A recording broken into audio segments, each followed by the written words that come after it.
Hello and welcome to the National Speedway Stadium here in Manchester, where the Belle Vue Aces take on the Ipswich Witches in the Sports Insure Premiership. A warm welcome to Belle Vue, where we are in the company of Kelvin Tatum. We'll just get out of Danyon Hume's bike's way and let's bring us up to speed in the National Speedway Stadium, because it's our first visit this year. And yeah, they are the defending champions. They're currently top of the table. It's looking good for the Aces. It is indeed, and they've surprised me. I thought they might be just a little bit weaker this year. They lost the heat leader, but their middle order has done them proud. Jaimon Lidsey in particular has come really strong after a steady start. And they're flying high at the top of the table once again. And that's not always easy when you're the team to be shot at. They have, though, Kelvin, got a superstar in their ranks in the form of Dan Bewley. And what a win in the Speedway Grand Prix at the weekend at Sweden. And what a night for him. It was a roller coaster. He was in the points all the time, but he had to get that vital point in his last qualifying heat. Just stole it off of Robert Lambert, then got through the semi-final. And then, you know, with the drama, of course, with Lindgren and Vasilik and the rerun, and fabulous. And he's had 3 finals and 3 wins, so fair play to him. He's looking good, and he'll get on a roll now. I believe he will. Yeah, absolutely. He's full of confidence, even though you wouldn't know it because he's so laid back. Yeah, smashing lad. Well, this is where we are in terms of the table as we make a dent into the second half of the season. It is Belle Vue, as we've mentioned, who are leading the way. They've really laid down a marker. They're 10 points ahead of Leicester Lions, who themselves are on a winning streak, followed by Wolverhampton. Sheffield Tigers, they picked up all the points against Ipswich last Monday. They're now 5 clear of the Witches in 4th. So Ipswich can ill afford to lose any points if they're to keep their playoff hopes alive. And Kelvin, for the Witches, the defeat at Sheffield last week, costly, and it's piled on a load of pressure. Yeah, brutal. You know, they battled really hard, but they came out second best and lost the aggregate in that superheat as well. So disappointing run of form. It was an eye-catching signing of Sajfutdinow, who's been just superb, but they haven't been able to click as a team. So they're just going to have to keep their heads down. It's going to be tough for them. 5 points behind the 4th place team right now. Yeah. So tough times for them right at the moment. And the first leg of this meeting was at Vauxhall last Thursday. Yep. And they did. The Witches have a 6-point lead, but they, again, just couldn't put that 1-7 performance through to get the win. Yeah, and Dan Bewley only got 4 points. And Brady Kurtz came out with a stunning ride in Heat 15 to get the better of Doyle and Sajfutdinow. So, yeah, it just isn't going their way right now. So they'll be just looking for a really strong performance here tonight. Kelvin, thank you very much. You're welcome. Have a good show. Let's join Scotty Nichols now, who is with the captains. Yeah, thanks, Abby. The 2 captains are going to join me. We're going to do that coin toss in a second. But first, Daniel, we come to you. Can't candy coat it, mate. It was a huge blow to you boys to lose at home to these guys the other week. Yeah, it was. You know, it's not ideal. We're in a tricky situation as it is, and to have another home loss is just not good. So, yeah, look, we're not going to give up. We're just going to keep fighting, and that's all we can do in this situation. You say keep fighting when you kind of your back's against the wall, but how does that affect the kind of the atmosphere and the morale within the team? Yeah, it's tricky. You know, we've not been riding good enough as a team, and it's very difficult to try and get motivated when you're not winning meetings. But, you know, we won't lay down. We'll just keep pushing. I know you will. I'll come to you, Brady. Kind of polar opposite for you guys. You've got that 2-point lead coming here, so boys must feel high on confidence. Yeah, for sure. It's been a good season for us so far.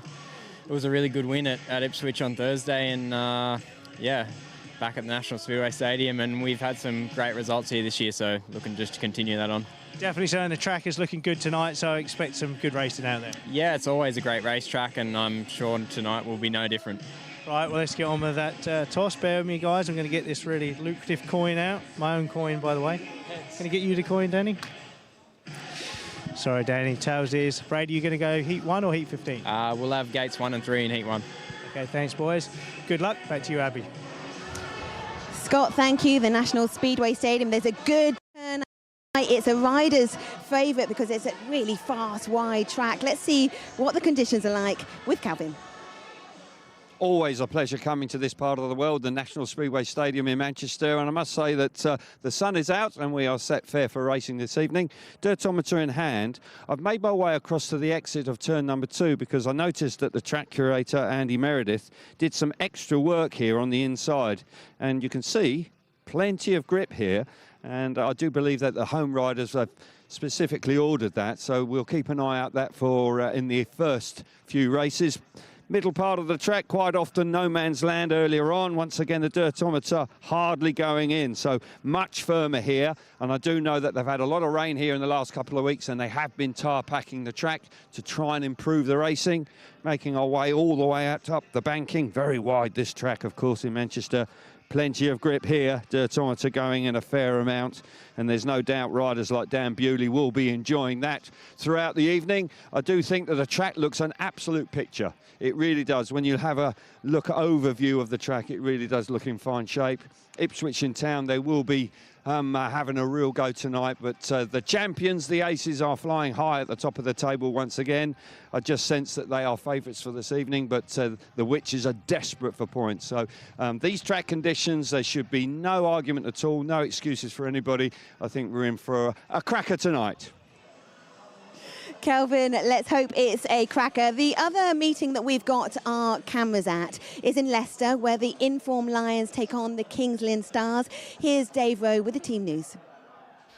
Yes, a hectic night in the Premiership with Wolverhampton facing Peterborough at Monmore Green, whilst here at Leicester, the second-placed Lions look to keep their winning run going. 6 on the bounce now, but there has been a change over the weekend. Nick Morris suspended. He failed to comply with a random alcohol and doping test last Wednesday. The Lions have moved quickly to sign Troy Batchelor as his replacement. For Kings Lynn, a troubled season, of course. They took a week off to regroup, but they're back in action tonight, and very good to see Artem Laguta here as their number 1. It's his first appearance at this venue. So, on to the teams. The Leicester Lions first, and Max Frick at number 1 is on a roll. Back-to-back 15-point maximums here against Belle Vue and Peterborough. Skipper Chris Harris leads the World Long Track Championship. He won at Marmande on Thursday, and Drew Kemp's been a successful signing in the Rising Star berth recently. For the Stars, Laguta rides at number 1. Captain Nikolai Clint is a track specialist who was superb here recently in the Premiership pairs. They are still without Michael Palmtoft due to injury, but Carl Howard should be a decent guest. He rode for Leicester for the last 2 years in the Championship. We also have the aggregate point tonight. The Lions 4 points clear for that. All set for action here. It's Leicester against Kings Lynn. Dave, thank you. Well, the riders are ready to take to the track for the parade, so let's hand you over to Kelvin Tatum. Thanks very much, Abby, and very much looking forward to this evening's events. The Ipswich Witches are in town, of course, and Richie Hawkins is not here, so Chris Louis, the promoter and owner of the club, is taking the reins in that department. Now we've got the riders coming out on track, the visitors, and Dan Thompson, the rising star, coming out, and Dan was switched. His twin brother actually was in that role earlier on in the season, but young Dan has come in as a replacement. Danyon Hume will be riding at number 6, and Danyon has done sterling work for the Witches down at reserve this season. Certainly a very enthusiastic young rider. Jason Doyle now will ride at number 5 as a consequence of Emil Sajfutdinow being top of the averages. That is a prerequisite for a line-up for a team. So Jason, after a disappointing Grand Prix at the weekend, looking to bounce back here this evening. Former world champion, of course, Erik Riss coming out on track now. Erik has had a virus which really has held him back this year, and Erik is still searching for confidence, so maybe here tonight in the National Speedway Stadium the German will be back to his best. Danny King coming out now, the captain of the Ipswich Witches. He's the man to watch for me as well. He is an important, integral member of the team. His form has been a little up and down this year, but on his night, he knows how to get around here, that's for sure. So keep an eye out for Danny. Keynan Rew, the Australian, will ride at number 2. A rider that in his first season for the Ipswich Witches is really beginning to make his mark. And then finally at number 1, Emil Sajfutdinow, who has been absolutely outstanding, coming back into British Speedway this year and out of Speedway altogether, of course, last year. But his form and his performances have been absolutely exemplary, and very excited to see Emil Sajfutdinow once again this evening. So we move on to the home team then. We've got Connor Bailey, who had a smashing weekend, just won the Under-21 British Championship. He's the rising star for the Belle Vue Aces here in the National Speedway Stadium, so many congratulations to him. I'm just waiting for him to pop out on track. But Tom Brennan will be riding at number 6, who has dropped back into the reserve berth, having been in the main body of the team for the majority of the season so far. But Tom will be a very useful reserve. And my man to watch is the next man out for Brady Kurtz, who is the captain of the Belle Vue Aces, and he has been in fine form. Quite often a rider that kind of goes under the radar, but there's no doubt that Brady has been in sparkling form this year, and he's been doing a fabulous job for the Belle Vue Aces. And once again, he won in stunning style, of course, Heat 15 away from home to seal the victory against the Witches at Foxhall Heath. Next man out, of course, former British champion Charles Wright. He comes out in the engine room of the Belle Vue Aces, and Charles has, as always puts his best foot forward and is an eye-catching rider, no doubt about that. Next up is Jaimon Lidsey, the young Australian who has been really quite a revelation, in my opinion. He started the season slowly, didn't have too much confidence, but in the last couple of months really has been riding extremely well, and fair play to him. Now this is the switch, because Norick Bloedorn, who had spent most of the season at reserve, the young German, now goes into the main body of the team. Reigning German champion, of course, and is a young rider that has a huge future in front of him. And there's no question that he is a fan favourite here. So Norick riding at number 2. And of course, then the man that everybody's talking about once again, Dan Bewley, with a wonderful win at the weekend in the Swedish Grand Prix in Manila. And he's back here this evening. And we're looking forward to seeing Dan, of course, the reigning British champion. British Championship coming up next month, of course. Don't miss that. But here this evening, fabulous reception for the #1 man of the Aces, Dan Bewley. So there are the 2 teams for you this evening, and we'll just take this moment to pop back down to Abby in the pits. Calvin, thank you. Well, we've been asking you to get involved on social media. You have. So get out your phones and use the hashtag tonight, which is Bellips. And I'll get the questions to Scott Nichols later on in the show. OK, here in Manchester is Belle Vue Aces versus the Ipswich Witches, and it's up next.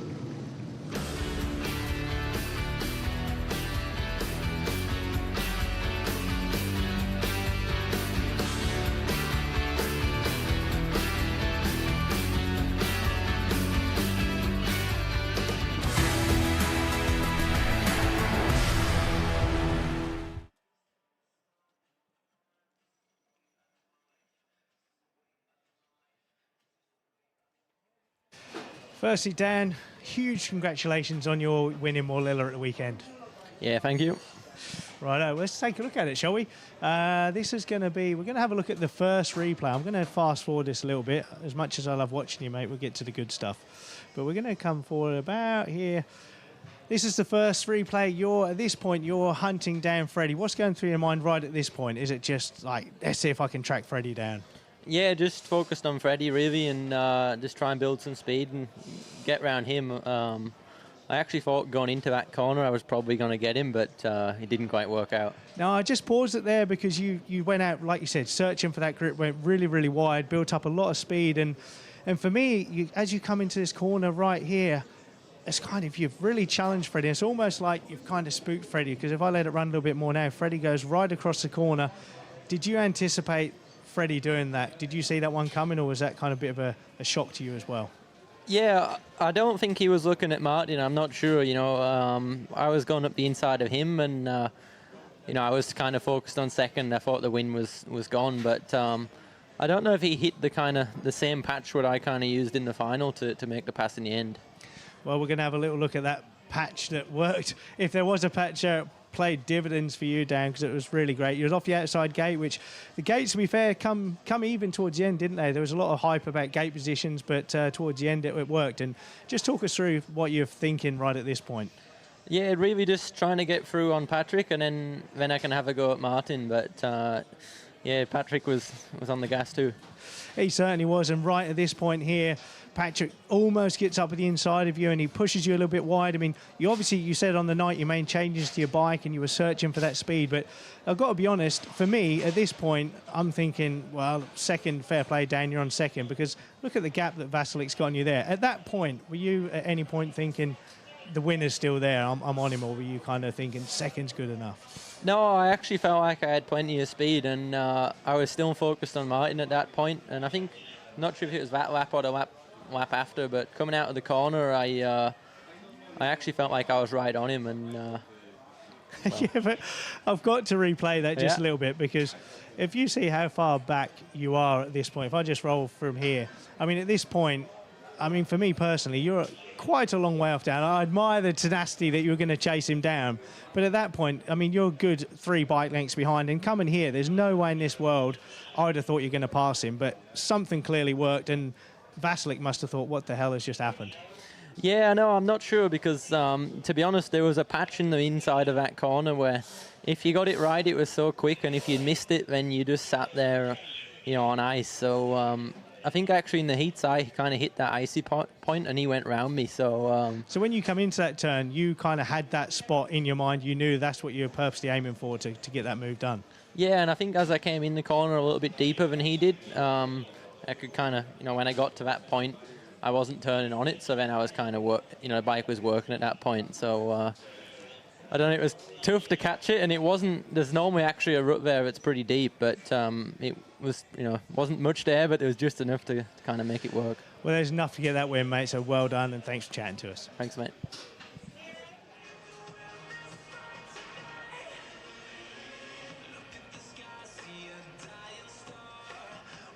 Just while we're waiting for the go-ahead from the TV production crew, I can tell you if you bought a 50-50 draw.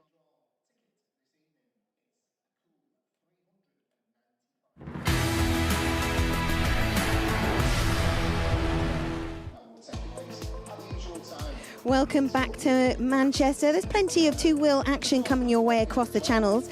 It includes the British Superbikes, round 6 there in Brands Hatch. That's Saturday at 12:30 on Eurosport 2.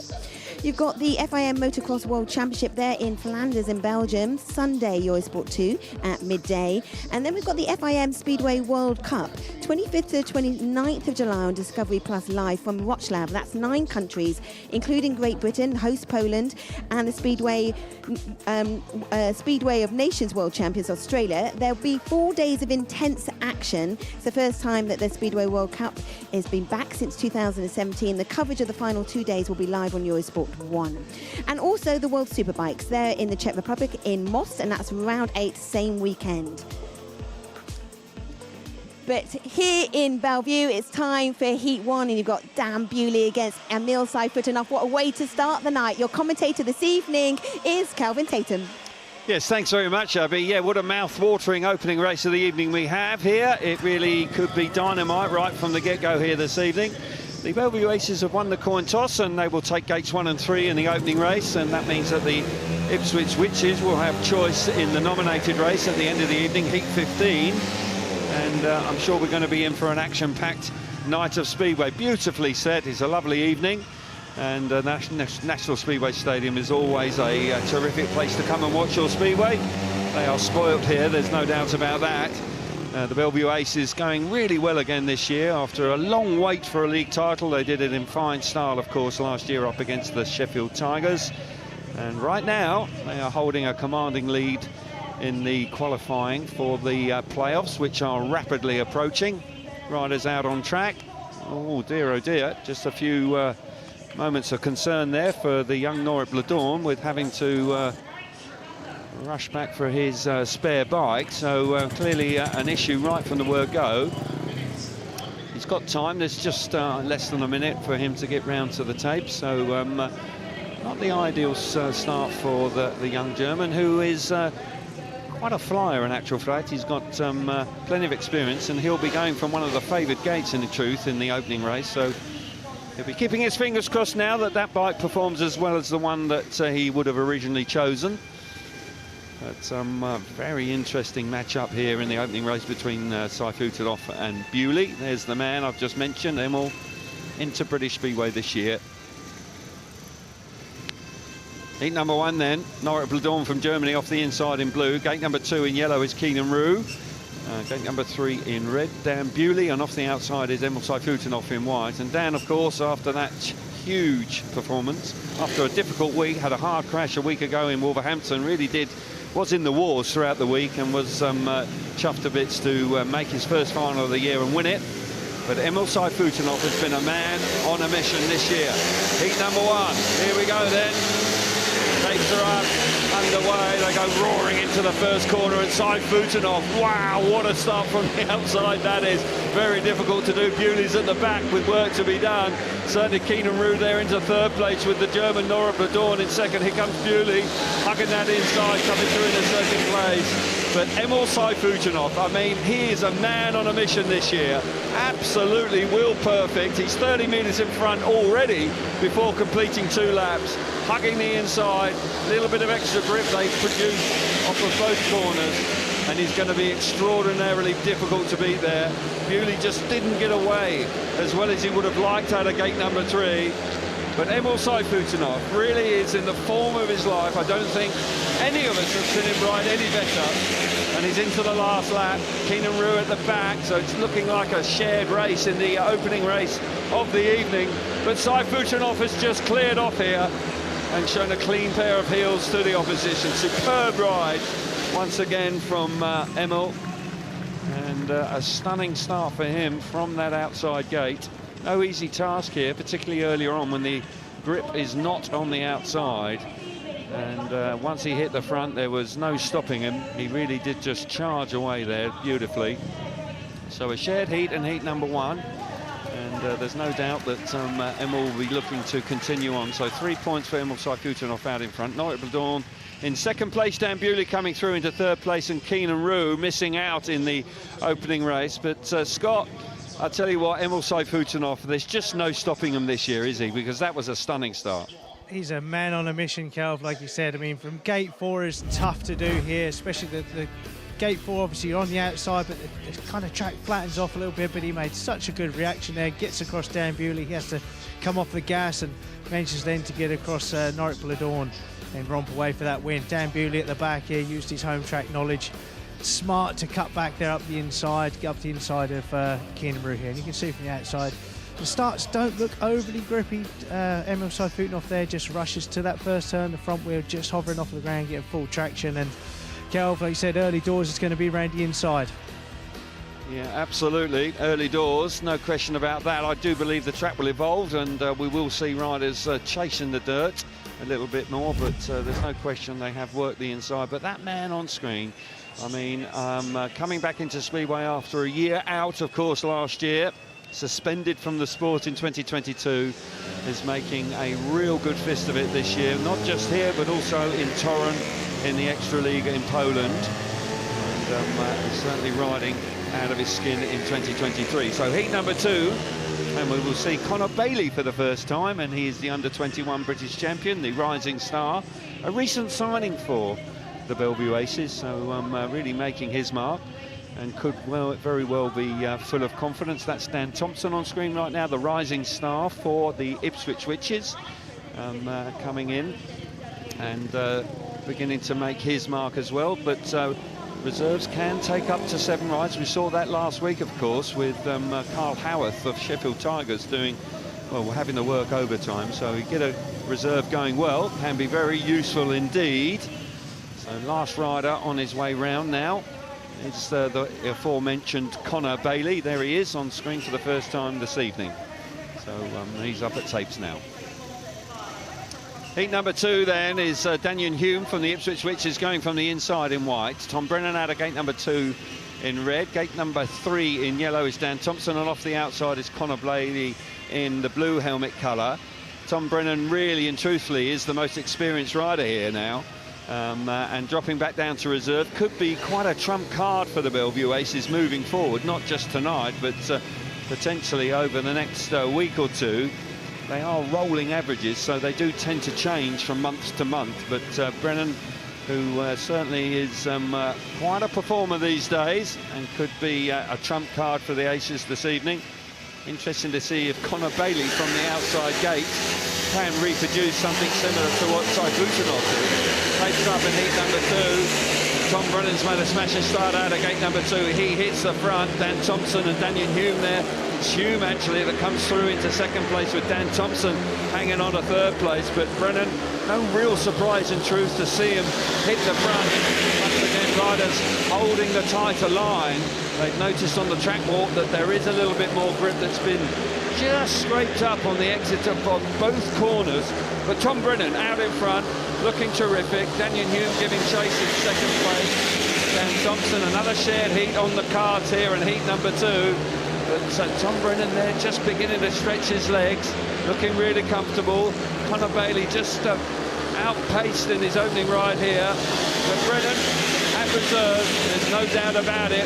With that sort of form and that sort of speed and the confidence he's going to get from his opening ride, he will have his part to play tonight. One last blast through the last corner, and Brennan wins quite comfortably, very similar to Emil Sajfutdinow in the opening ride. Danyon Hume coming through in second place, 3 points apiece, so 6 points to each team. So the Ipswich Witches will be relatively pleased with that, but it's heat wins in the first 2 races for the home team. And Tom Brennan mightily impressive in his opening ride right from the get-go. So 3 points for Tom Brennan out in front. Danyon Hume back in second place, Dan Thompson in third, and Conor Bailey missing out in heat number 2. And tell you what, Scott, Tom Brennan could be really quite handy down at reserve, couldn't he? Because that was a useful ride from him. He certainly could, Kelv. It's like you say, he slipped out of that main body of the team, and we know Tom, when he's on his game, he can be exceptionally fast. And he makes a brilliant start here off gate 2, just lets that bike work to the first corner, gets across. Danyon Hume there slams the door shut. And early doors, Kelv, like you said earlier, the track is going to evolve, but essentially right now it's really important to stay out of the way of that roost, to keep to the inside, because it really does slow you down, doesn't it? It does, yeah, and you can speak to that because the dirt hits you, and it just feels like the brakes go on, doesn't it? You know, you've got the throttle wide open, but the bike actually slows down. It does, and it's quite heavy, it's moist, and also it's not just heavy, it blooming hurts when it hits you, so it's quite important to stay out of the way. But let's crack on with heat 3. Yeah, heat number 3 coming for you, yeah, absolutely. It's an art in itself, in truth, staying out of the dirt. And if you can manage to do so, particularly around a big fast track like this is the fastest track in the country. And if you can manage to actually stay out of the dirt, you can actually generate lots of speed. The reason I'm just hesitating there's all sorts of misfiring going on there, and I think there's a problem there with it's either Charles Wright, it might actually be Jaimon Lidsey's bike that was actually misfiring there. So once again, the second Belle Vue rider here with a problem as they come out onto track. There is just a minute and 20 seconds to go, so there'll be... it might have been actually Charles Wright, excuse me, it was Charles Wright's bike that potentially was then misfiring, so they'll be swapping bikes, I assume. Charles is... no, I was right in the first place, actually. It was Jaimon Lidsey with the change of equipment, so he'll be making his way round on his spare bike. Jaimon has been in terrific form, so they won't want him to miss out here. 6 points apiece after 2 races, 2 shared races for both teams. And hugely important night, particularly for the Ipswich Witches. They are desperate for points. They could really do with all 3, in truth. They could do with the aggregate point as well, so they need to win by more than 2 points if they want to do that without another superheat. Of course, we had a superheat last week, which was exciting indeed. So heat number 3, riders up at tapes. Here we go then, heat number 3, Charles Wright on the inside in blue. Danny King, the captain of the Ipswich Witches, out of gate number 2 in white. Jaimon Lidsey with him on his spare bike here. In gate number 3 in red, and off the outside Erik Riss in yellow. Erik has been struggling for form, looking to bounce back to something like what we know he can do here. Here we go then. Takes up, believe and break.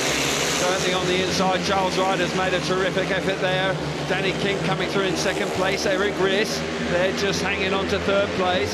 Certainly just trapped on the outside of Danny King. Danny King certainly needs to just give him a bit of racing room. Just about allowing to, but certainly making it slightly awkward there for Erik Riss, and Riss now chopping back to the inside. And Jaimon Lidsey, change of bike there, hasn't worked out for him because he's trapped out the back.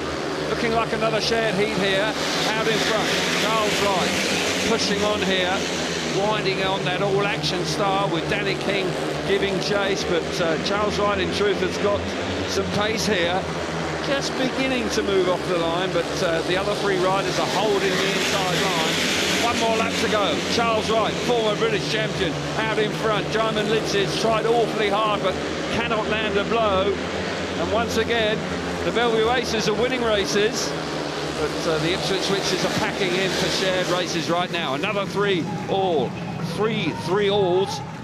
in a row. And Charles Wright, sharp away from the inside gate, and made it work for him. Picks up the win, but Danny King and Erik Riss. Erik Riss, that was an encouraging ride for him, there's no doubt about that. So 3 points for Charles Wright out in front, 2 points for Danny King, 1 point for Erik Riss, and Jaimon Lidsey failing to score in heat number 3. And Scotty, obviously not ideal there for Jaimon Lidsey coming out with a misfire. And how unsettling can that be for a rider? Because you've chosen a bike and then suddenly all your plans go out the window. Massively unsettling, you know. The bike will be dialed in for that first race. Everything, the gearing, the length of the bike and everything else. And obviously you'll feel comfortable going on that bike. I'm going to see if I can, someone get a quick word, see if I can find out. I'm going to have a quick word with Neil because he's Jamie's mechanic and he knows bikes inside. Just real quick, Neil, do you know what was up with the first bike? I haven't a clue. Well, quite simple, he hasn't got a clue, so we'll have to see if we can work it out ourselves. But I did speak to his other mechanic who thought possibly ignition. See, frantic times, because Jaimon only has a gap of 1 race and a track grade in between. So, Kelv, you know how frustrating that can be. Indeed, Scotty, and clearly just a slightly unfortunate start with the spark plug, I reckon, and then make your way through there. But hugely frustrating, of course, for Jaimon Lidsey. But these gremlins can suddenly jump out at you, and it's a shame it didn't happen in the official warm-up. But 9 points apiece, so even Stevens, hotly contested, tight contest at this stage after 3 races. But we're on with heat number 4 with riders coming out on track. Now, interesting to see what happens with Jason Doyle here. Very frustrating weekend for him in the Swedish Grand Prix. I did speak to him prior to the meeting getting underway. They reckon that had some issues with ignitions there, and certainly very frustrating for the man who came into that meeting in 3rd place in the world. And there's going to just be a slight rear chain adjustment for him, but I'm expecting him to be back to his best here this evening. But Brady Kurtz is a rider here. The captain of the Belle Vue Aces has been doing a fabulous job, and there's no doubt that he will be a tough nut to crack here around the National Speedway Stadium. Connor Bailey out once again as well. Doyle just making his way round to the start with just a minute or so left on the clock, so plenty of time for the former world champion to make his way round. And Jason once again having a, you know, by and large, he's been having a terrific season. Really has been rock solid for his clubs and in the World Championship, apart from last weekend. So heat number 4 then, on the inside is Connor Bailey in the blue helmet colour. Dan Thompson out of gate number 2 in yellow. Brady Kurtz for his first ride of the night out of gate number 3 in red. And Doyle likewise his first ride off the outside in white. Can win races from there. Emil Sajfutdinow proved it in the first race. But here, once again, we've got 2 Australians who are in the Speedway World Cup squad. Of course, we've got that to look forward to next week in Wroclaw. That will be a terrific week of Speedway. And the Australians, in my opinion, will be one of the favourites for the gold medal. There's no doubt about that. They've got a terrific lineup. Here we go then, heat number 4. Green lights on, tapes up. They roar towards the first corner, and it's neck and neck. 4 abreast as they got there. And Dan Thompson has hit the front there for the Ipswich Witches. Jason Doyle has been relegated to the back. Brady Kurtz, oh my goodness gracious me. Jason Doyle very nearly ran in the back of Brady Kurtz, but Kurtz miraculously has come through there. Doyle has packed up. Bitterly disappointing opening ride for him, but for Brady Kurtz out in front, what a ride that is. Missed the start initially, but charged through. Connor Bailey now coming on strong in 3rd place, but no surprise now. Brady Kurtz, silky smooth out in front, stretching his legs down the back straight. Look at that. Look at the scenes here in the National Speedway Stadium. Riders beginning to move off the line now. Connor Bailey is not out of it now. Dan Thompson is going to have his wits about him.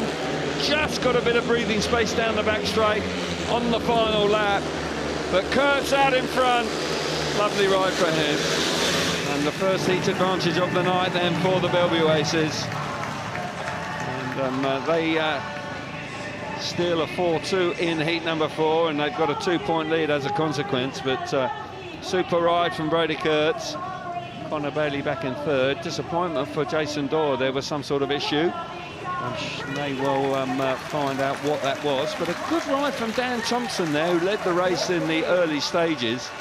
But a great reception for the captain of the Aces there as he comes round on a celebration lap. So the result of heat number 4 is Brady Kurtz out in front, 3 points for him. Dan Thompson, good ride from Dan Thompson there, 2 points for him. Connor Bailey back in third place, and Jason Doyle obviously not finishing there, so disappointment for him.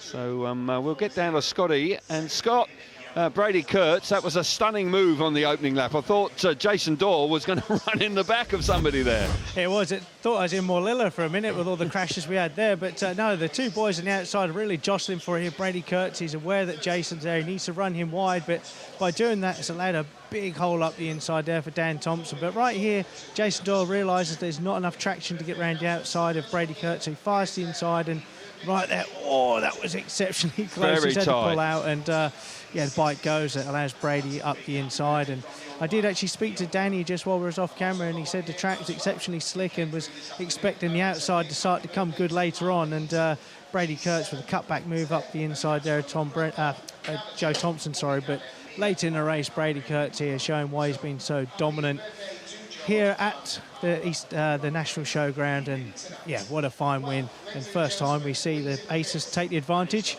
Over to you, Abby. Scott, thank you. Well, it's a closely fought contest here in Manchester. What's it like in Leicester? Davo? Well, Leicester have made a habit of making fast starts to meetings at home this season with Max Frick in red and Justin Sedgman in blue in heat 1. That's what's happened here.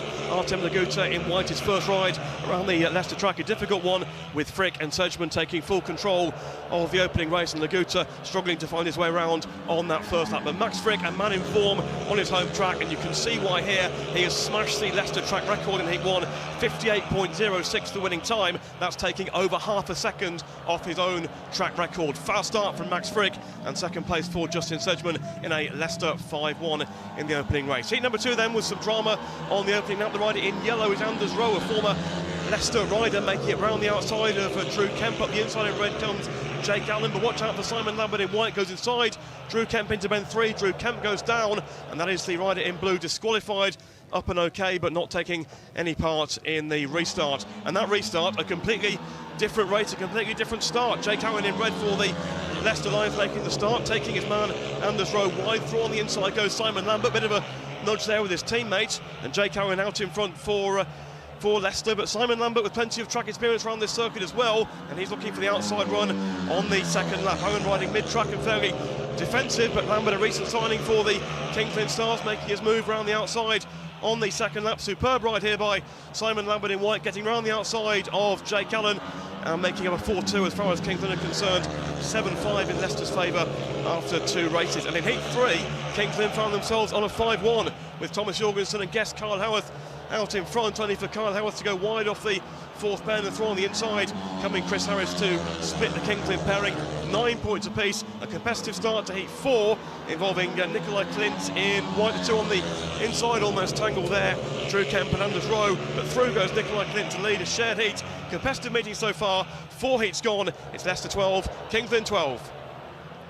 Oh, so it's nicely fought there as well, but it is a tight contest here, only 2 points in it, 4 over aggregate. Get your thoughts and your opinions and your questions on that hashtag, which is Bellips, and I'll make sure that I get it to both Scotty Nichols and Calvin later on in the programme. Heat 5 after this.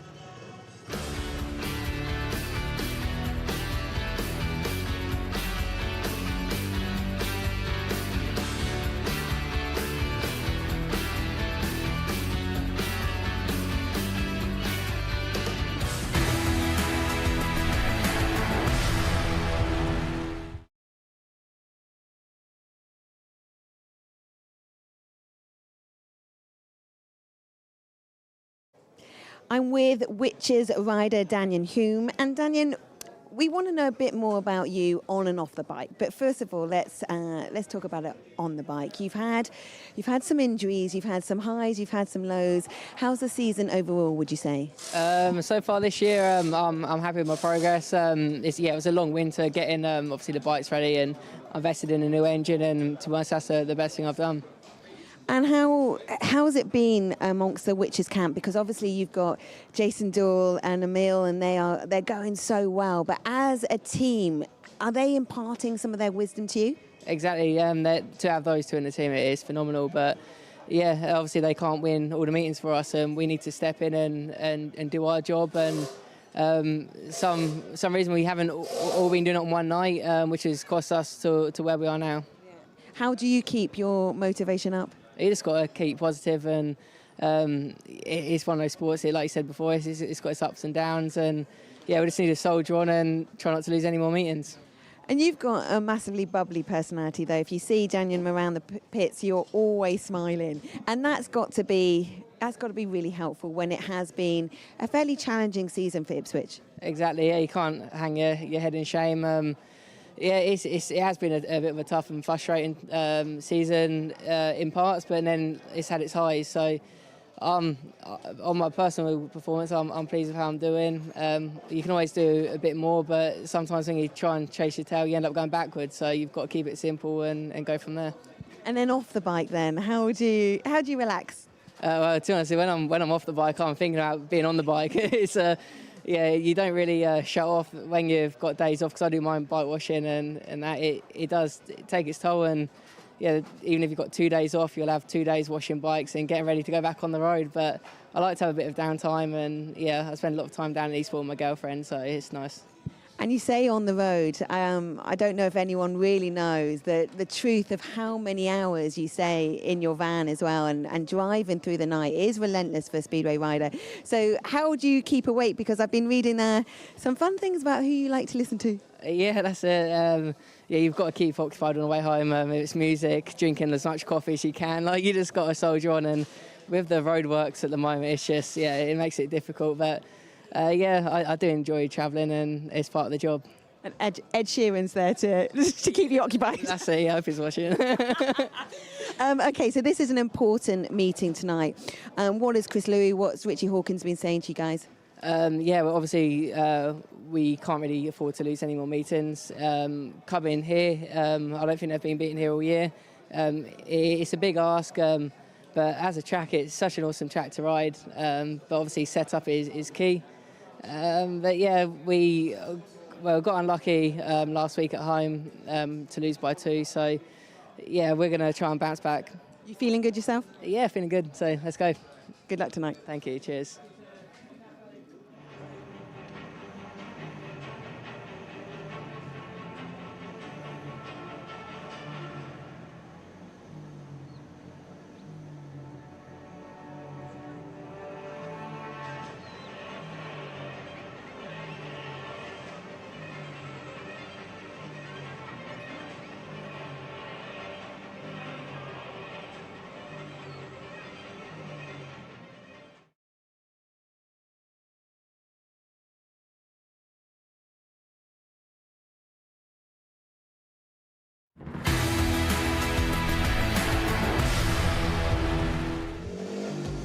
Welcome back to Manchester. After 4 heats, it's 13-11, so just 2 points in it, advantage to the home side.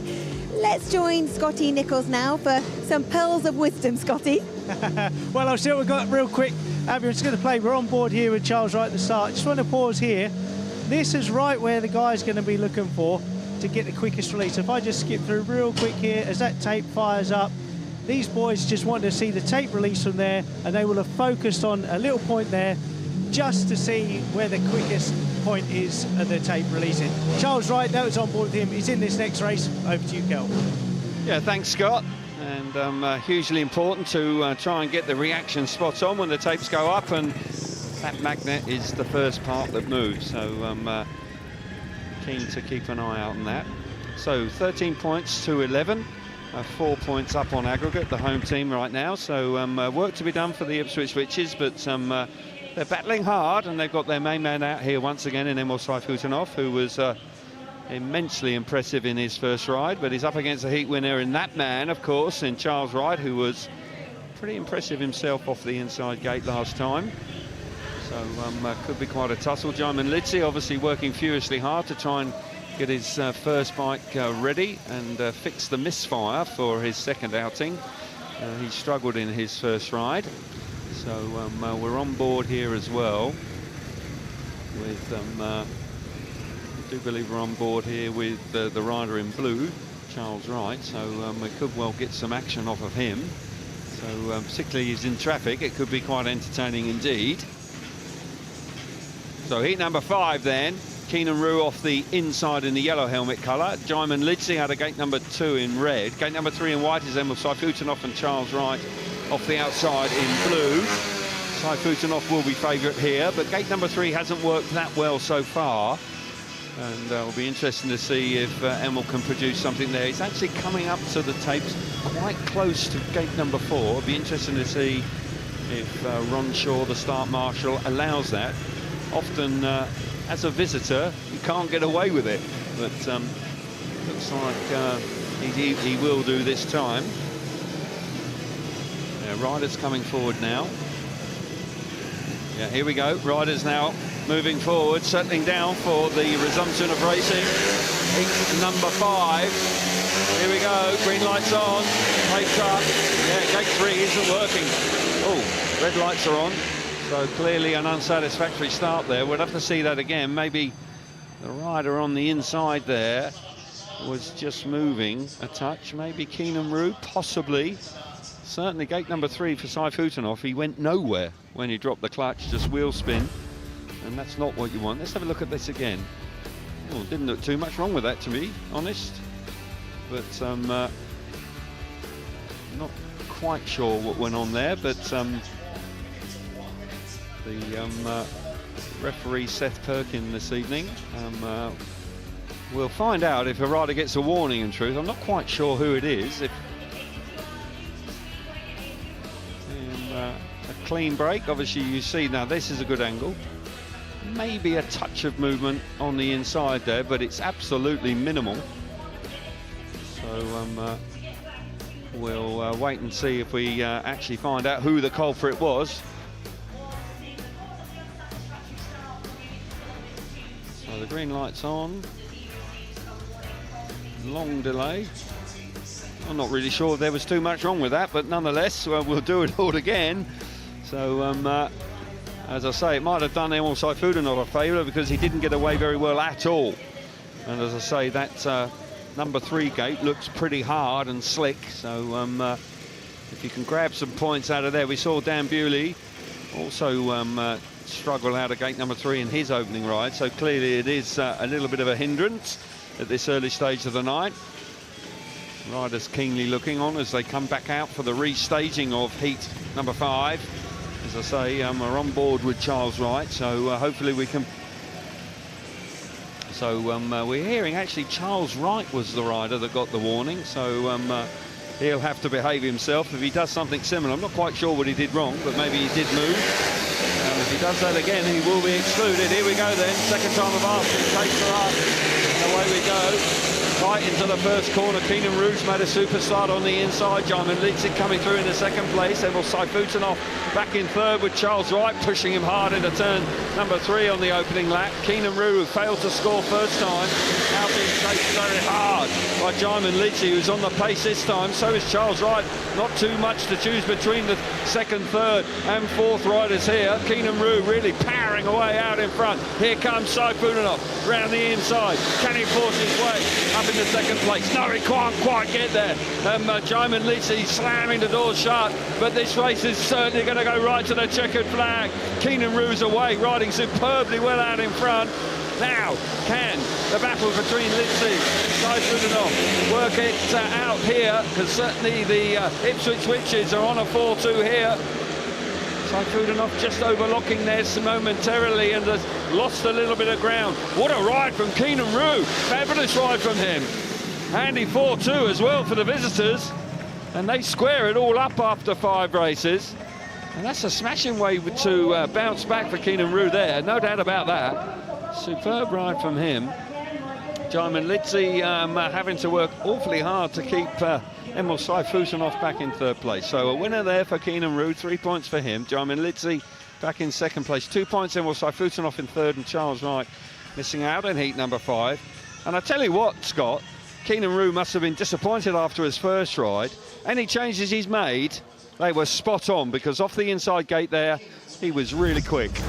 He certainly was, Kel. I think I have to see if we get some tips, because he was dynamite. The bike was working, he stretched away. And to stretch away from Jaimon Lidsey and Emil Sajfutdinow is no mean feat. First turn, he muscles his way in there, pushes them out of the way, and from there it's clear track. And this place is one of those places, Kel, where when you get clear track, you can really set about, pull away, because that roost really slows you down. Emil Sajfutdinow here trying to thread through the needle. He does well to get round the outside of Charles Wright there. And got to be honest, Kel, I think Charles Wright was a little bit hard done by at the start there.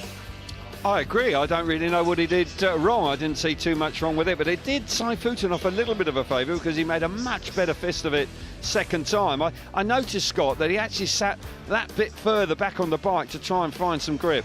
Yeah, definitely so. He certainly learnt from that first one. Like you say, gate 3 not working. It's on the racing line. Emil Sajfutdinow didn't need a second chance to make a better start, but he couldn't actually put any more pressure onto Jaimon Lidsey in second deck elf. No, as hard as he tried, Jaimon Lidsey was managing to hang on to second place. So 15 points each here. Tight contest, really tight contest, and the Witches have certainly come to town and putting their best foot forward so far. And be interesting to see if they can keep this momentum going. Jason Doyle obviously disappointed last time with a mechanical failure. He's out here for his second opportunity, as is Dan Bewley, who had that, he's got gate 1 this time, Bewley, so potentially a better starting place for him. Doyle, of course, has been in fine form this year. Quite possibly has changed his bike here. We'll find out in due course. We'll get Scotty to go and have a chat with him to see exactly what went on in heat number 1 at some point. But an important ride here for Doyle when he lines up alongside Dan Bewley. Doyle there just having done a practice start. That rear chain then slackens off, so the mechanics are out there just to readjust it to make sure the tension on the rear chain is spot on. Bewley, of course, who had that stunning win in Sweden at the weekend, had a day off yesterday and making his way back to the UK, and is now here in the National Speedway Stadium, back in British Speedway this year, of course, after electing not to ride in 2022, so that's good news for all of us. So, heat number 6 then, Dan Bewley off the inside in red, Jason Doyle out of gate number 2 in white, Norick Bloedorn out of gate number 3 in blue, and off the outside is Danyon Hume in the yellow helmet colour. Tight meeting, track beginning to develop. It's going to be some smashing racing here this evening, that's for sure, and it could very well be here in heat number 6. Could be quite a tussle here between Doyle and Bewley. Certainly the 2 Grand Prix stars go head-to-head in the championship, the World Championship that is, and there's plenty of pride on the line here as well. Norick Bloedorn, can he do anything out of gate number 3? Settling down then. Green lights on. Away they go. Good start initially from Dan Bewley. That inside gate has worked a treat. Doyle then hanging on in second place with Bloedorn back in third. Danyon Hume at the back. Dan Bewley electing to ride in the middle of the track. He's been chased hard there. Doyle's coming on strong in second place. He's right there. This could be quite a tussle. Doyle now electing to go up the banking, but Bewley's hugged it tight, and that grip off that first and second corner is still there. Now Doyle electing once again to run deep into turns 3 and 4. Not quite enough grip there, and Bloedorn is sniffing around also in third place. Bewley there, look at that grip, that extra bit of grip. He is just electing, he's making his mind up, and it's working out. Off the inside gate, just over a lap to go. Bewley this time away fast, and as hard as Jason Doyle is working in second place, certainly he's not quite going to get to Bewley out in front. Another heat advantage for the home team with Danyon Hume out the back.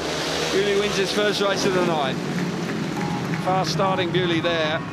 Needed to be, because Doyle was looking very threatening in second place, and Norick Bloedorn coming through in third place. That gives them the heat advantage.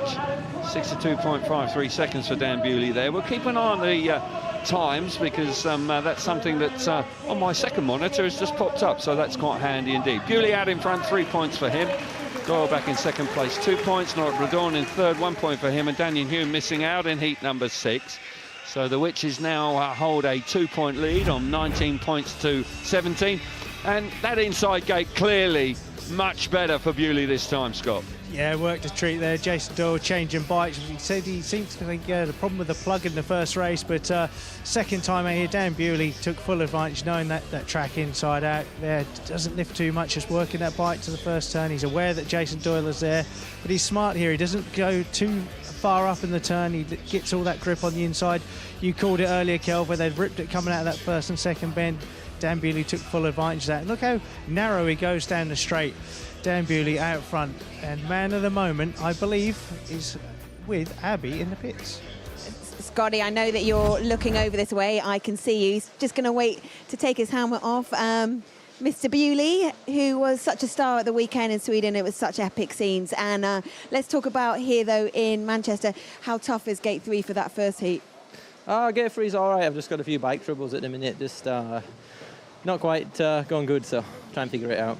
You wouldn't know there was bike troubles, though, because it looked quite good that last heat. No, it felt terrible. It's got no speed, so it feels like it's dying. So feels like we're flogging a dead horse. So we're trying to figure it out and have some more speed later on. Okay, good luck figuring it out. Cheers.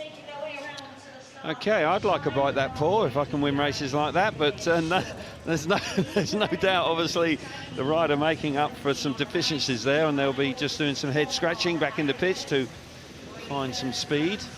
But Dan coming through well there, and picks up his first win of the night. So riders now up for heat number 7, 2 points in it, and Kurtz out for his second ride here. Heat number 7, the lineup for you is Danny King off the inside in white. Brady Kurtz out of gate number 2 in red. Gate number 3 in yellow is Erik Riss, and Tom Brennan off the outside in blue. Brennan was a fine winner in heat number 2. A handy man to have down at reserve. Kurtz, of course, was really quite an eye-catching ride in his first ride, where he came charging through and fired himself to the front. Chris Louis there on screen, of course, taking over the team management role tonight. Did say that he wasn't quite sure what he was going to be up to, but I'm sure he'll manage perfectly well with Richie Hawkins with some work commitments. Keynan Rew there with tall lad Keynan Rew there, but nonetheless he was very impressive in his second ride, picking up a useful win.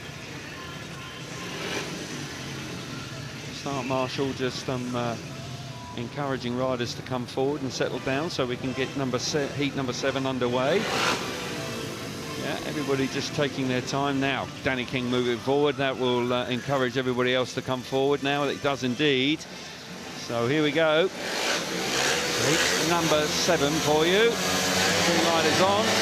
Brakes up. Away we go. Good start from King on the inside. Brady Kurtz is pushing hard, but up the inside there, Tom Brennan coming through. A smart move for him, but certainly it's battling hard down the back straight there with Erik Riss certainly in amongst it as well. 5-1 on the cards here for the Ipswich Witches. This really would be a terrific result if they can hang on to it, but Brady Kurtz is going to be a major threat. But so far now, Danny King out in front. Erik Riss has been out of form, is hanging on to second place, needs a bit of drive off that corner because Kurtz is coming. Kurtz is just about squeezing his way around the outside. He's there. Here he comes as well. Tom Brennan also trying to get amongst it, but King is away. King's in front.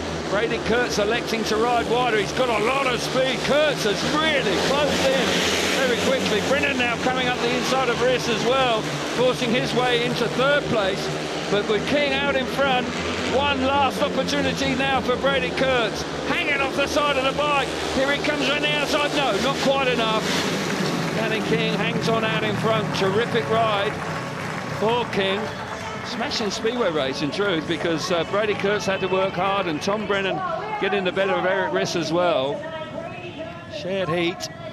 Nothing to choose between these two teams tonight. This is a close contest. Great to see, but for Danny King, an encouraging performance from him, no question about that.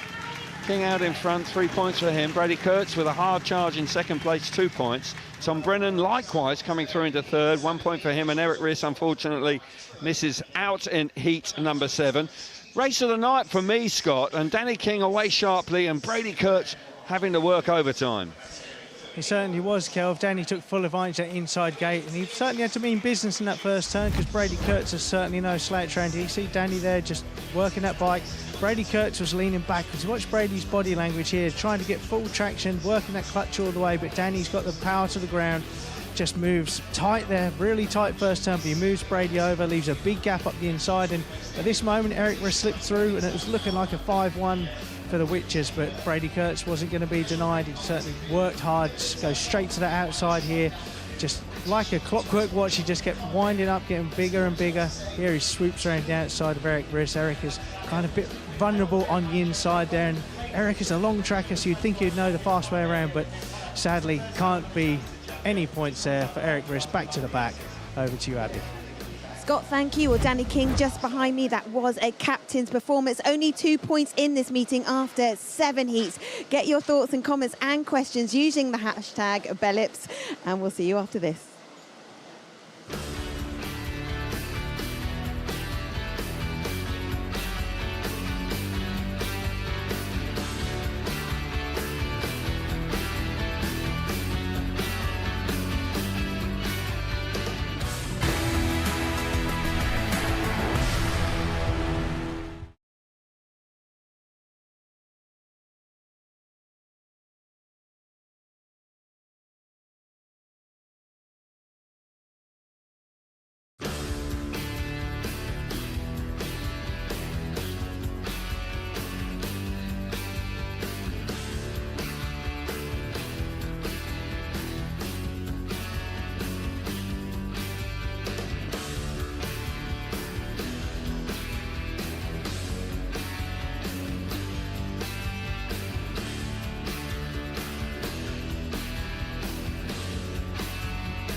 So here in Manchester, after 7 heats, is 22-20. So just 2 points in it, only 4 in aggregate. So it's nicely poised as we go to the second half of this meeting. Before we get on with Heat 8, though, a reminder of other sport that's coming your way. It includes cycling. Tour de France Stage 16 is live on Eurosport 1 tomorrow at 11:45. The Tour de France Femmes Stage 1 is on Sunday, Eurosport 1 at 11 o'clock.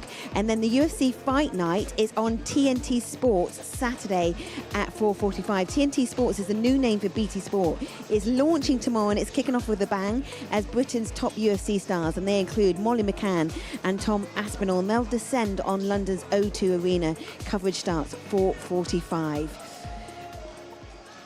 But in the Speedway world, we're looking at the crowds here in Manchester. But let's see what's going on in Beaumont Park with Dave Rowe.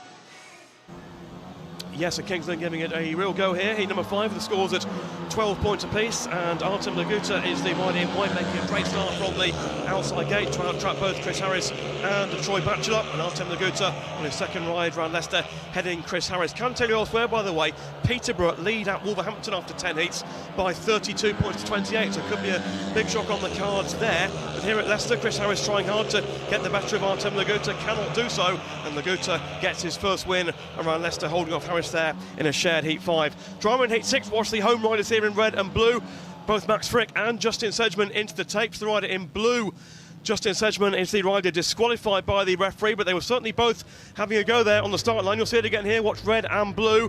Both touch the tapes. Sedgman, the rider, disqualified, and that brings in Jake Owen as a replacement. They still have Max Frick in the race, and although the rider in white, Nikolai Klimt, made a fast start from the inside gate, Max Frick turning back off the second bend in red to charge down the inside into bend 3 and take the advantage for a second win on the night for Max Frick. Frick then over Nikolai Klimt there with Simon Lambert third. Richard Lawson took the honours in Heat 7. That was also a shared heat, 21 apiece. Here's Heat 8. Simon Lambert in white going down the inside of Drew Kemp, who goes down into the second lap. And the rider in white, Simon Lambert, is the rider disqualified by the referee, Mick Bates. We'll see it again here with Lambert going hard down the inside.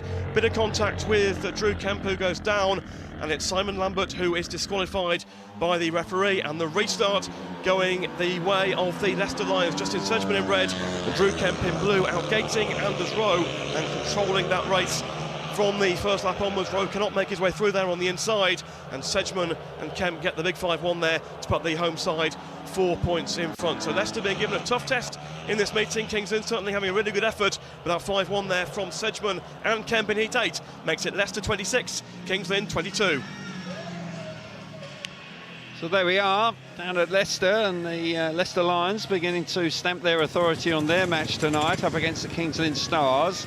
Their form has been terrific this year, but resumption of racing here with heat number 8 as we hit the midway points of the league match here at the National Speedway Stadium. And we've got a tight match on our hands here. This is a closely fought contest, no doubt about that, with just 2 points in it.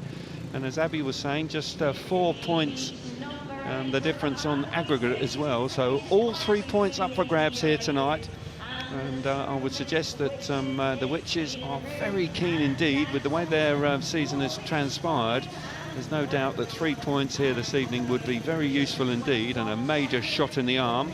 Not going to be easy, of course, up against the champions. They'll fight to the bitter end, there's no doubt about that, but we're in for an exciting contest nonetheless.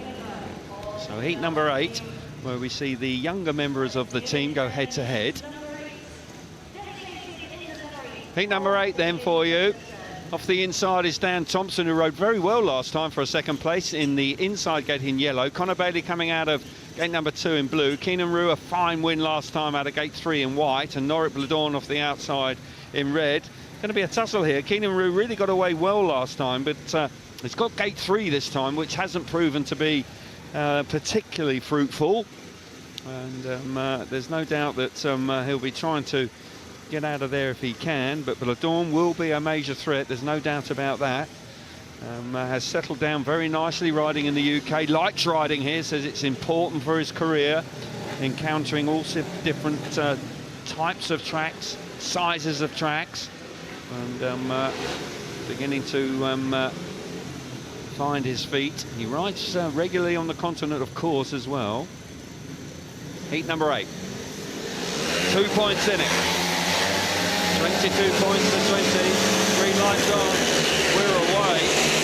Bloedorn's made a lovely start from the outside. That was absolutely a masterclass there. He hits the front. Thompson coming through into second place momentarily.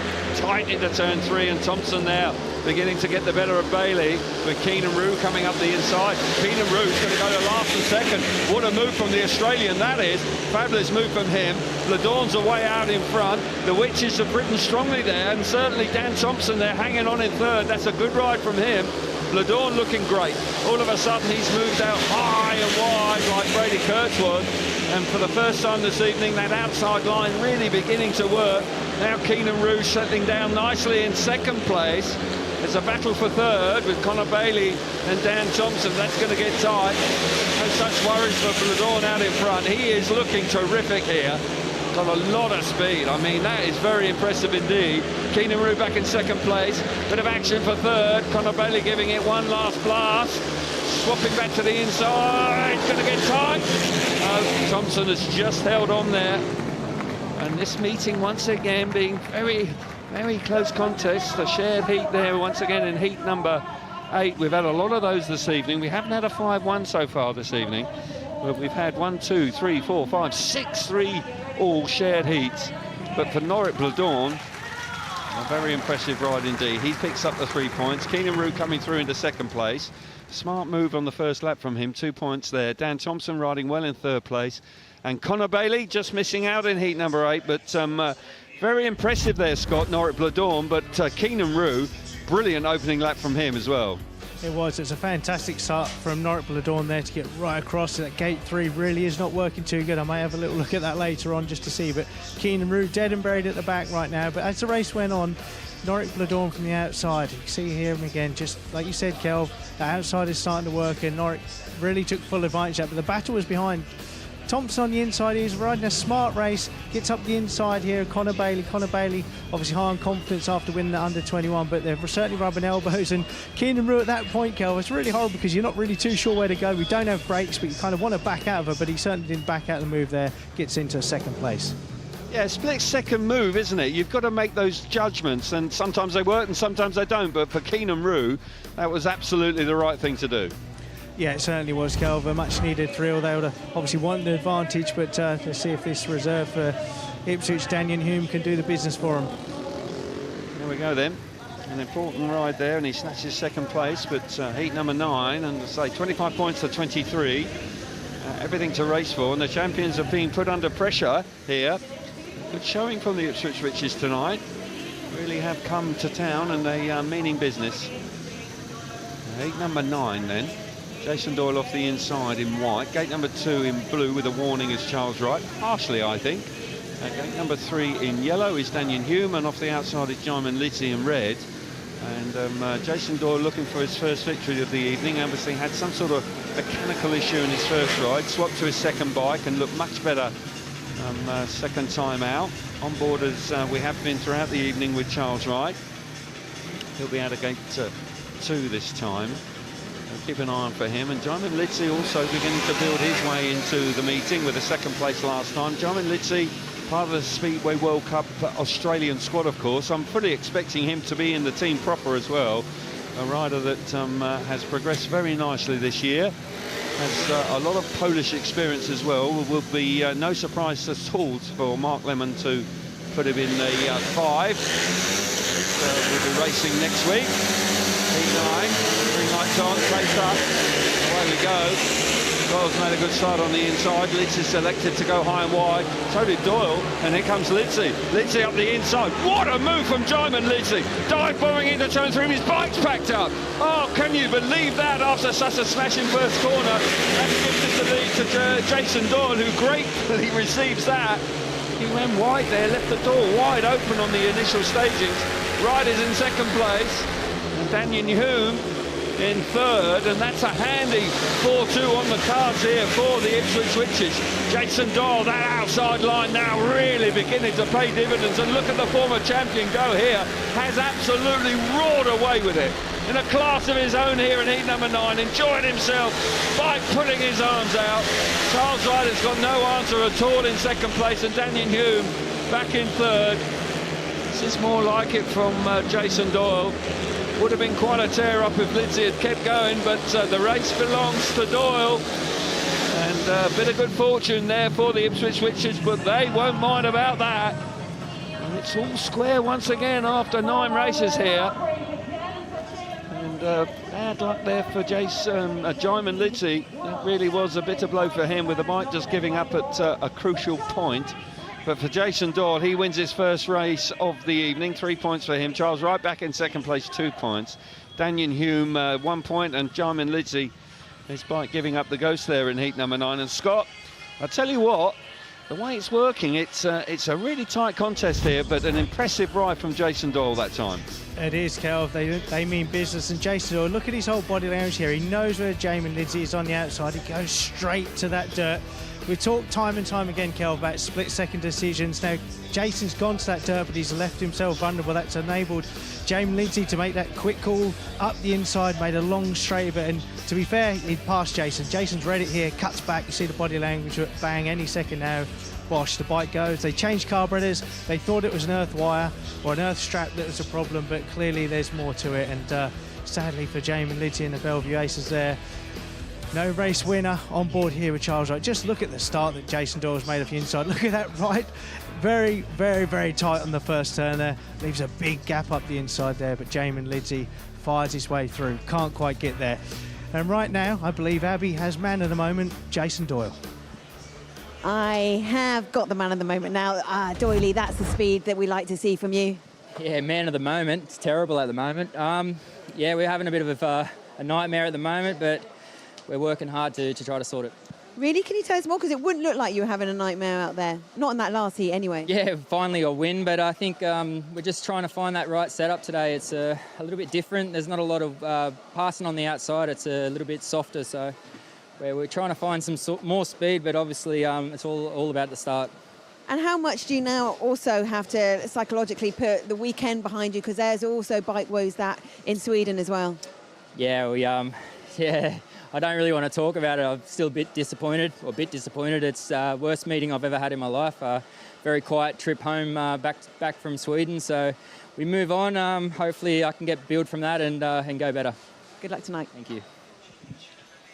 Yeah, good to see a smile on his face, and an encouraging ride for Jason Doyle last time, but work to be done. A little bit like Dan Bewley. I think track conditions must be just that little bit different, and riders just having to work a little bit harder to find that sweet spot on the bikes. Such a narrow window these days with these modern day Speedway bikes. If they're just a little bit off, they just don't feel right at all. So they'll be working throughout the evening to improve that. Dan Bewley's out here, and he said that his bike was pretty slow, but it didn't look too slow. But interesting to see if he's made some improvements this time. And here he comes now. Such an impressive rider. And when you consider he's made 3 finals in Grand Prix, and he's won all of them. He won back-to-back Grand Prix last year, and 2 huge Grand Prix at that. He won his home Grand Prix, of course, in Cardiff, which was extraordinary. And he went on to win in Wrocław, his home club in the Extraliga in Poland, just a couple of weeks later. And we move to Wrocław, of course, next week for the Speedway World Cup. Do not miss that. That will be a festival of Speedway throughout the week. And we're at Peterborough as well on the Monday as well. So plenty of Speedway to entertain you. Heat number 10. Tight match this. Erik Riss off the inside in yellow. Norick Bloedorn, a fine ride last time out of gate number 2 in blue. Danny King, who won his last ride as well last time, he's out of gate number 3 in white, and Dan Bewley off the outside in the red helmet colour. Something's got to give here. It's been really tight, and the Ipswich Witches, as I say, at 27 points all, this will be very encouraging, and they will really feel there's an opportunity here to grab some league points away from home at the champions. That really will be quite a coup, and get them out of the doldrums. They've been on a hard run of late. Certainly last week, getting beaten by the Aces, and the Aces, if they win here tonight, will do the double over the Ipswich Witches this season. They meet each other home and away twice over the course of the season, so this is the second time they're racing each other. This is effectively fixture B in the calendar. Heat number 10, 27 points all. Here we go. roaring into the first corner. King's made a smashing start. Bewley's there alongside him. King's just made a couple of little mistakes. Now Bloedorn up the inside. He fires himself to the front. Bewley's elected to go tight, and they've hit the front there, the Belle Vue Aces. They've got the better of Danyon Hume, who's actually at the back. Excuse me. It's a brilliant ride there, actually, from Erik Riss initially. And he's just been relegated to the back. And the Belle Vue Aces have come through in flying colours there. Such a shame for the Witches when they were right on the pace initially. But out in front, Bloedorn looking good once again. Look at that grip on the inside that Bewley's found. He's actually now having to slow down for his teammate to come back round him. Keeping an eye on him, trying to look after him. That's shows you how much time Bewley had there, but there's clearly just a little bit. He's going to do it again now. Look how much speed he gets out of there. That really was brilliant, but he's looking after Norick Bloedorn, his young teammate, out of the last corner, and the first 5-1 of the night. It was actually Danny King that came through. Apologies there. I thought that Danny King was in third. It was Erik Riss, but Riss actually misses out once again there, with King snatching third place at the conclusion of the race. But more importantly, the home team finally beginning to find some form here, and a big 5-1 in heat number 9 with Dan Bewley and Norick Bloedorn certainly doing the business. And they get a little bit of breathing space with a 4-point lead, 32 points to 28 at the conclusion of heat number 10. Here we go then, the result then. Dan Bewley out in front, 3 points for him. Norick Bloedorn's back in second place, 2 points. Danny King back in third, and Erik Riss was right in the thick of the action there at the initial stages of the race, but once again just tailed off as the longer the race went on. But Scott, Dan Bewley and Norick Bloedorn, they just weren't to be denied. Erik Riss probably didn't quite know where to go there, but nonetheless it was the first 5-1 of the night. It was, Kelvin. I feel for Erik Riss, bless him. He's can see his confidence is way down. He just couldn't quite. I'll just skip forward a little bit here, but yeah, Erik Riss, makes a fantastic start on the inside. You can see Erik Riss in the yellow there, makes a brilliant start, but just leaves that hole up the inside. Watch his body language straight away there. He's backed out of it. You can't afford to scrub your speed off here at Belle Vue. You need to keep your wheels in line, keep your momentum going. But right now, Dan Bewley sits up the inside. Nice ride. Just lets Norick Bloedorn come around the outside. Sits there 5-1. The boys behind have nothing to do. But I want to, when we get to this next corner, Kelv, I want to point out the bit that you said where they'd ripped it coming out of this first and second bend. I'm going to pause it just about now, and you can see all the dirt flying off the back of Dan Bewley's back wheel. If I just keep skipping forwards a little bit here, look at the lengths he's making on his teammate Norick Bloedorn. If I fast forward there, look at him. He's now starting to look over his shoulder. I mean, the length he's got on Norick Bloedorn there, and then he has to shut off.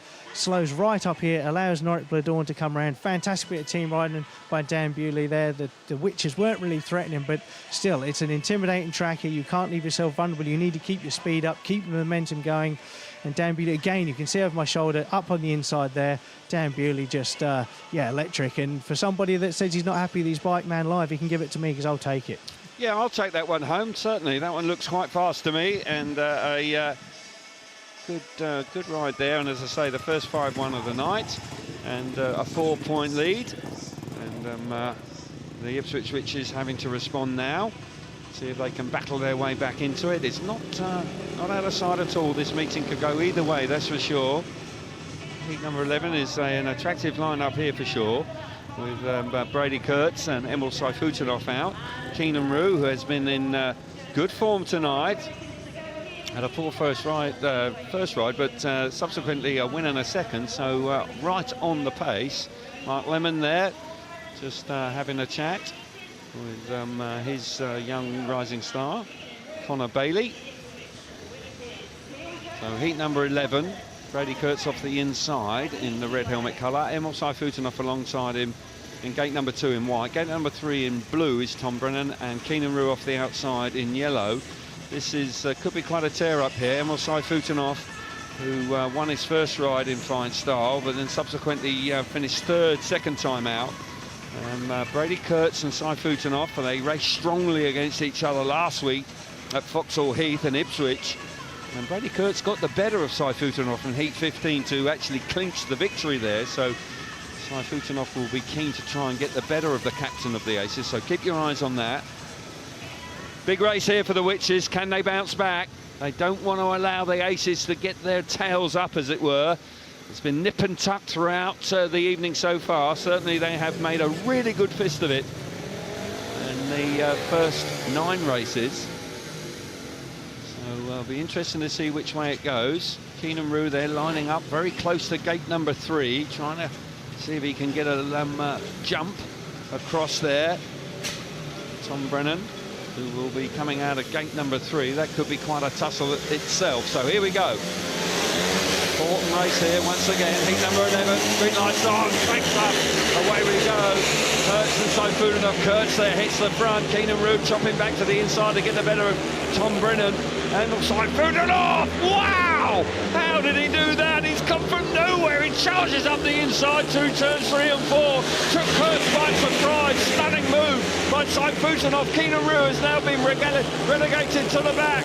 Kurtz now really winding it on in second place, but that was an outstanding move from Sajfutdinow on the opening lap. Riding wide. This race has got some mileage in it now. Look at Kurtz. Kurtz long tracking it round turns 1 and 2, but Sajfutdinow found a bit of grip. Which way's he going to go this time, Kurtz? Kurtz has gone very deep indeed. He's eating some dirt in second place. They're into the last lap. It's a shared heat right now. Once again, Kurtz with that eye-catching roar around the outside, but Sajfutdinow's got speed out in front. One blast from the Australian in second place, but Sajfutdinow had it covered. Wow. Stunning move on the opening lap there. Can't wait to throw down to Scotty to see what he thinks about that. Because I tell you what, that was the move of the night. It came from miles behind going into turns 3. Thought they were going to clash, held his wheels in line. He just didn't turn going in there. Stunning ride once again. Emil Sajfutdinow really is riding on out of his skin this year. And an appreciative crowd here and giving him a royal round of applause. Sajfutdinow stunning out in front, 3 points for him. Brady Kurtz back in second place, 2 points. Tom Brennan coming through into third, and Keynan Rew misses out in heat number 11. But Scott, I mean, what can you say about that move down the back straight? Just extraordinary. It certainly was, Kelvin. It's out of that top drawer of yours. I mean, there's a few good moves in there, but Emil Sajfutdinow here in the white. I mean, I'm just going to skip forward a little bit here, but it's unbelievable, Kelvin. He generated so much speed down that back straight. If we pause here, look how wide he is. And then all of a sudden, he dives up the inside. Straight away here, really, really tight. If I go back a little bit here, just watch Emil's body language. You can see as he's come into the turn, sorry, skip forward a bit. As he comes into turn here, right at that point there, you see his body language. He's just leaning over a little bit. He knows that he's possibly going to run into Brady Kurtz, which he doesn't want to do, but he forced him out. As he comes down this back straight, coming into the home turn, he's going to have a look. But right here, I want to have a little look at Emil. He's got his foot right off the footrest. But look how long he goes into the corner before he puts a foot back on the footrest. He's still, right now, that foot is still not actually on the footrest properly. That's unbelievable. I would not feel comfortable doing that, but Brady Kurtz tries to return the favour, tries to fire back up the inside, but can't get the run. Emil Sajfutdinow, when this man gets in front, is unstoppable. Exciting stuff. The Witches still hanging in there. Over to you, Abby. Scotty, thank you. I was so interested to see what Emil's doing. He's on the phone. I wonder if he's just saying, look, this is going so well. He's got so much speed, looking so good on the bike. What are your thoughts? Get it to that hashtag Bellips, and we'll be back with the latter part of this meeting here in Manchester after this.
been quite quiet on social media tonight. Scotty, you haven't got all the questions coming firing at you. We'll just stand there and look pretty then, I guess. We'll look pretty. You can talk quickly about the meeting that we're having tonight.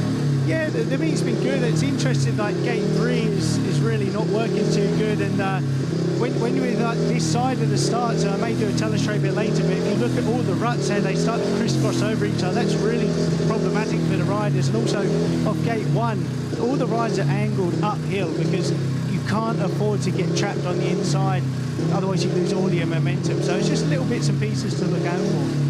And at the moment, we've got the sound of the bikes. It is Jason Doyle. So it's Jason Doyle and Dan Bewley. I know that both you and Calvin picked up on it, but interesting that they look like they're flying, but both of them having bike troubles.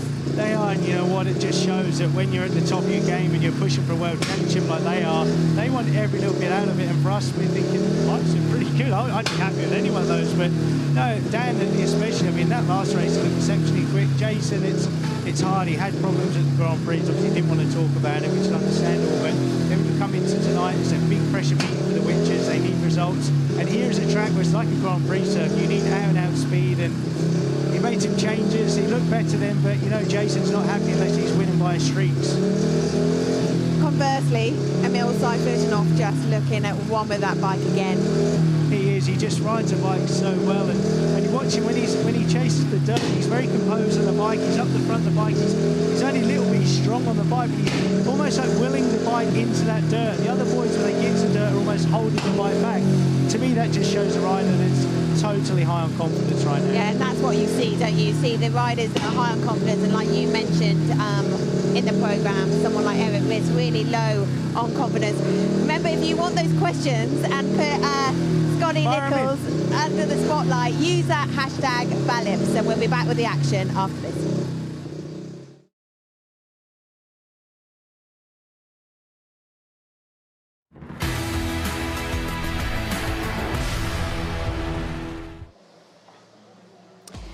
So here at the National Speedway Stadium, after 11 heats, 4 points separate the two sides. It is 35-31. Let's see what's happening in Leicester with Dave Rowe. Well, Kingsley and Hamid doing a great job to keep things tight here. 4 points down after 8 races, and here's heat 9 with Simon Lambert in yellow making a fantastic start, leaving Chris Harris in blue chasing hard. Nikolai Clint in 3rd place, squeezing out Troy Batchelor. And then Harris takes the run round the outside off the 4th bend and goes straight round Simon Lambert to take the victory. And a shared heat there with Batchelor at the back, and the gap remaining at 4 points with 9 races gone. But when Leicester needs something big this season, they tend to turn to Max Frick and Justin Sedgman, combining in heat 10. And here's what they did, making fast starts from gates 1 and 3 up against Carl Howarth and Thomas Jorgensen, and these two combining for their second 5-1 of the meeting to give Leicester, for the first time really in this meeting, a bit of breathing space, putting them 8 points in front after 10 races, and Frick still unbeaten with 3 rides and 3 wins. On to heat number 11, and a quite action-packed first lap here. Artem Laguta in white lifting, but still making the first bend in front, going a bit wide off the second bend, charging hard down the inside in red Richard Lawson, and also charging hard down the inside Jake Allen in blue. Artem Laguta getting it wrong on the 4th bend. He tried to recover, and that puts him out of contention as Leicester go clear into a 5-1 situation. Richard Lawson, such a reliable second heat leader for Leicester in recent weeks. He leads, and Jake Allen in 2nd place. Can't tell you elsewhere, there was real drama at Monmore Green, where Peterborough are taking that meeting right to a last heat decider. It's 42 points apiece with 1 race to go there, and Ben Cook has scored 9+2 from 4 rides, failed to score in his previous appearance at Monmore, but really impressive tonight. And Peterborough 1 race away from a real shock result, 42 points apiece there with 1 to go. But Leicester's 5-1 here in race number 11, giving them real breathing space. Kingdon about to play attack sub in heat 12 with Nikolai Clint, but the gap now up to 12 points with a second successive 5-1. Lawson and Allen get it, and with 11 gone, Leicester 39, Kingdon 27. Yeah, a bit of a Tom Brennan on the start line. A telltale when you know there's a little bit of grip all over is that there'll be lots and lots of different ruts. So when the riders come up straight off the bat, they're going to go off what we call fresh, which is where nobody's been before. But as the night goes on, they're going to start having to pull that dirt in, try and pack it in. If we slide along here, gate 2, plenty of loose material here, plenty that you can pack in. So gate 2 looks pretty good to me. But then if we come across to gate 3, initially, while I'm looking at it right now, I'd be quite happy. I'd say that there's a reasonable amount of grip here. You can see as I'm kicking, my foot is sort of penetrating into dirt. There's material that I can pack in. When you come to gate 4, it looks very similar. So why are the boys off gate 3 really struggling to get to the first turn? For me, it's because the dirt on the outside here is moist and dark. You can see there's a lot of grip here, but right behind my cameraman, if he just spins round, the dirt is a lot lighter shade here, which tells me there's not as much grip there, less traction, and you're going to get hemmed in going into that first turn, Kelv. Yeah, that's quite clearly the point. I think from what I'm witnessing here up in the commentary box, Scott, it's just that run to the first corner. Obviously, looking down there, it looks pretty decent right on the start line itself, but clearly it's a disadvantage when you get that run into the first corner a bit slicker than the other 3 gates. It is, Kelv, and also, like you just said, I'm looking at it right now and I'm thinking, this looks pretty good, it looks pretty grippy. So your natural instinct is to start in your normal position, keep your weight up the front, but obviously when you dump the clutch, your back wheel spins, you don't get that drive to the first turn, and also you don't get the advantage like Emil did where you get a restart and you have that opportunity to sit back a little bit more and get more traction. Yeah, I think that also, looking down there, the starts look possibly a little bit slicker than generally we witness here. I don't think they've worked the starts quite as much as we've seen in the past.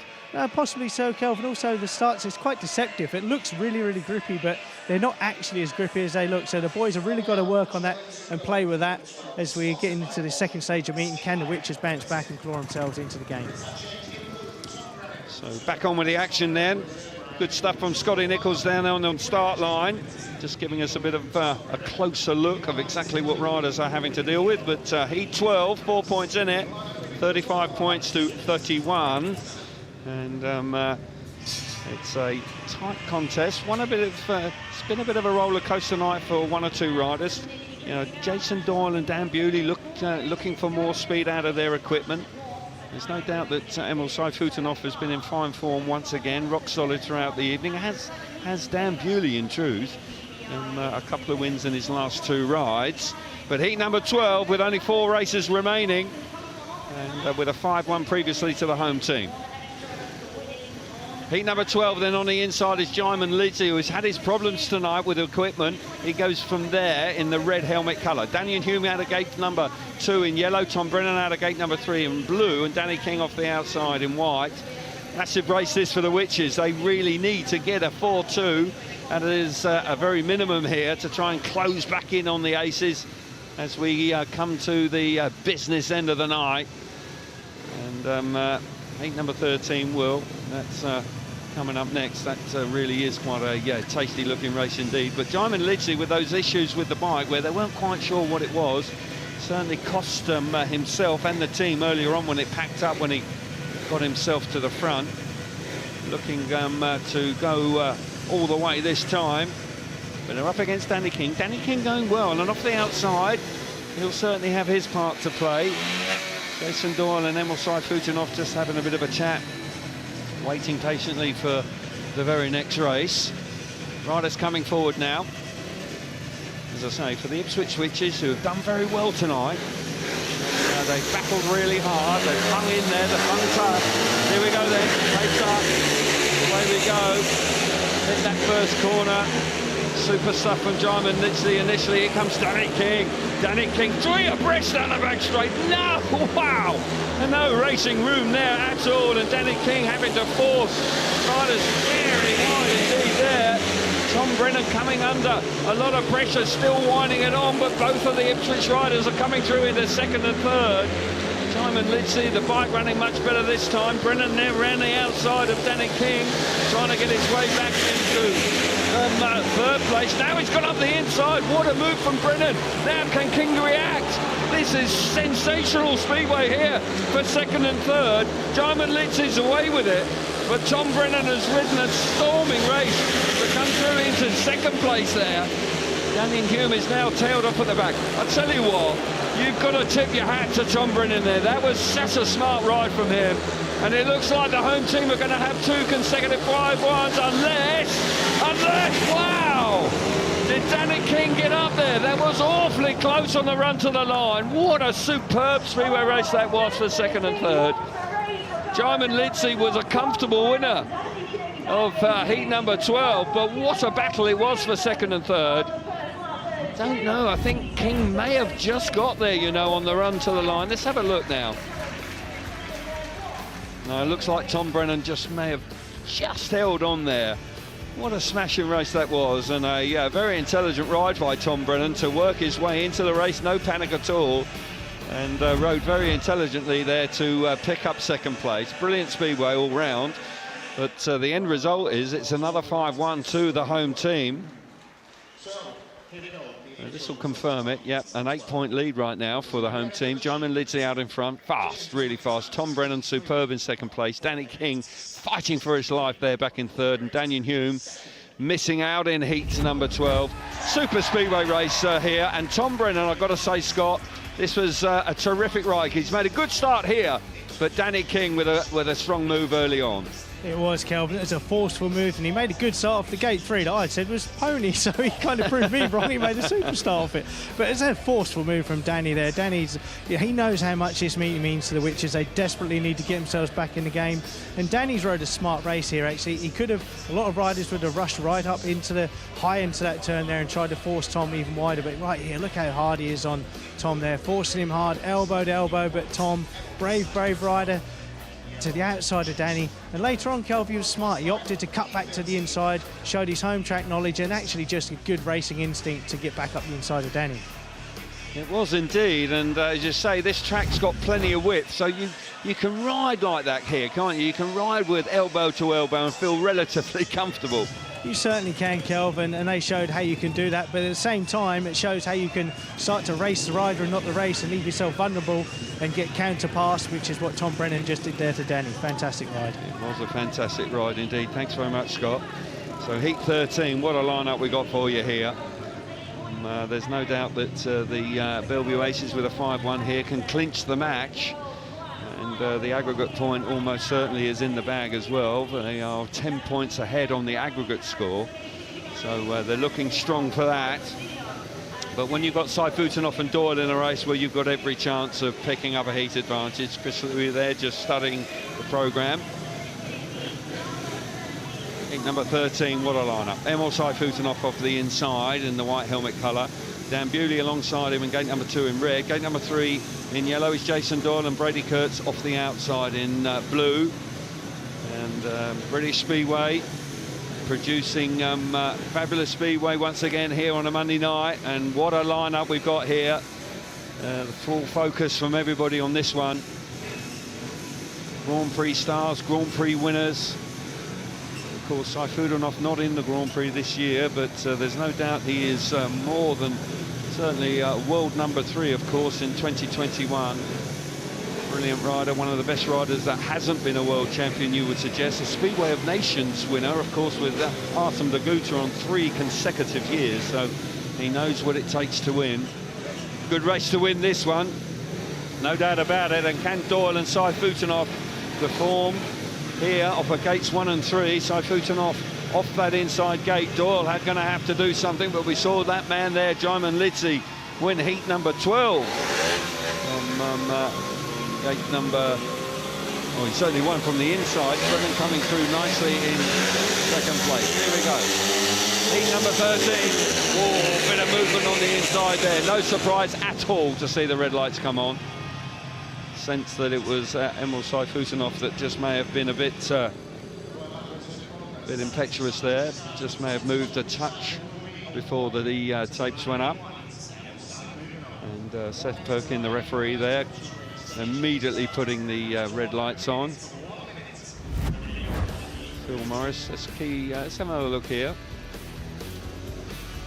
Yeah, Emil just moving a fraction early. Pressure on here, and certainly for the Ipswich Witches, they need a heat advantage here to keep this meeting alive and try and drag something out of it. They've done so well this evening through 3/4 of the night, but just that last race with a 5-1 to the home team, that's given them a bit of a buffer, that 8-point lead coming into heat 13. It's not over, but they do need to drag something out of here. A warning then for Emil Sajfutdinow.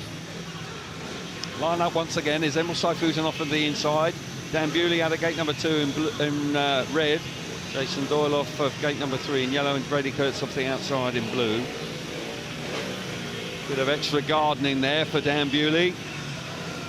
He knows he's got a tough customer on the inside there, Sajfutdinow. Brady Kurtz with those stunning moves. He's got a great style, real great style when he rails round the outside. Will he do that in the first turn? We'll wait and see. Here we go then. Nice long takes her up. Jason Doyle and Emil Sajfutdinow have got away very nicely indeed there. Dan Bewley on the inside. Bewley coming on strong into second place. Doyle went very wide. He slipped back into third. Certainly Brady Kurtz is out the back. Here comes Dan Bewley up the inside of Emil Sajfutdinow. Jason Doyle electing to dive bomb up the inside into turn one for the second time of asking. Sajfutdinow and Bewley going head-to-head out in front. Bewley trying to wind it on, hugging that inside. Doyle round the outside. Fabulous Speedway here in heat number 13. 4-2 on the cards here for the Ipswich Witches. Look at Doyle. Doyle's going into a different planet there. Winding it on down the back straight. Giving it absolutely everything. Running wide into turns 3 and 4. Chopping back to the inside. Squaring the corner off. It's going to get tied. Up the inside. Here he comes. Oh, Bewley's down. Oh, my goodness. Strong move there from Doyle. Red lights are on. Oh, I tell you what, it's done Emil Sajfutdinow a huge favour because his bike's just packed up. Just packed up there. Something went wrong there for Emil Sajfutdinow. Bewley's on his feet. Big referee decision to be made here. It was a classic turn back move by Jason Doyle coming out of turn 3. We'll see it here now again. And Bewley almost off the fence here, comes charging up the inside, got his nose in front, but Bewley trying to hang on to the bike, but goes down heavily. He's okay. Seeing it again now. Now, was there contact? Bewley knows he's coming. You can just see the way the body behaves. Yeah. Just a little bit of a rub in there, unsettling Dan Bewley, and as a consequence, he slips off the bike, hangs onto the bike, possibly slightly too long. But he's okay. There is no exclusion light on yet, but there will be a decision to be made here. Jason Doyle possibly in danger of being excluded. There's a terrific race building up here, but the referee just wanting to see this angle again in particular, where there we just see a little bit of contact between them. Not a lot of contact, but just enough at a crucial moment for Bewley just to be unsettled. Interesting to see which way this one goes. But in the context of the meeting, with the 4-2 on the cards for the Ipswich Witches, it would be a big blow if Jason Doyle is taken out of the race, that's for sure. No decision yet. Bewley, who had a heavy crash a week ago, actually, in Wolverhampton, he landed heavily and had a really tough week. But there's no doubt that the door was open, no doubt about it. The door was wide open and the opportunity for a pass. But no animosity there, that's good news between the two riders. So referee taking its time here. And as I say, no result yet or decision. That would be the exclusion of Jason Doyle. So we're hearing actually over the announcement here in the stadium that Jason Doyle, yep, there it is, the white exclusion light is on. So Jason Doyle has been taken out of the race. And, excuse me, no, it was initially the white exclusion light, now it's the yellow one, so it is the right decision. Jason Doyle has been excluded from heat 13. So a tough one, but quite possibly the right one, but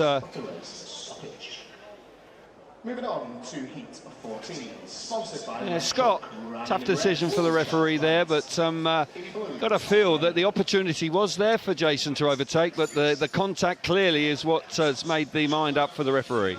Yeah, it was a tough call, Cal. I mean, it could have gone both ways, to be honest, as the race goes on. It was later in the race. I mean, it's such a good race, Kelvin. It was really building up nicely. We'll just let it run from about here. Obviously, Jason Doyle really working the outside, trying his hardest to get around Dan Bewley. And Dan Bewley's no slouch here, but as he comes up the inside, he shows the wheel up the inside there, trying to lure Dan back down to that inside. The inside is starting to work again now, but as the race develops on, Jason Doyle winds it up on the outside. Dan Bewley, to be fair, he does leave a hole. Jason Doyle here, another lap. Here he comes on the outside. I'm just going to skip along a little bit more.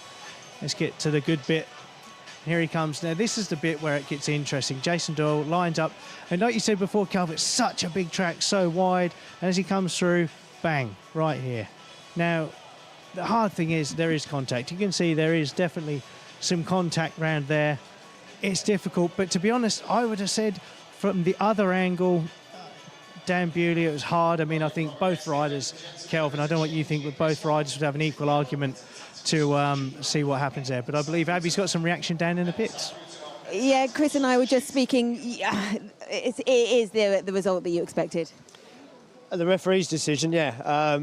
You know, I think initially, I must admit, I thought Dan got off a little soft, but you know, there was a little bit of contact on his leg, which would have unsettled him. It's the decision that I expected the referee to make.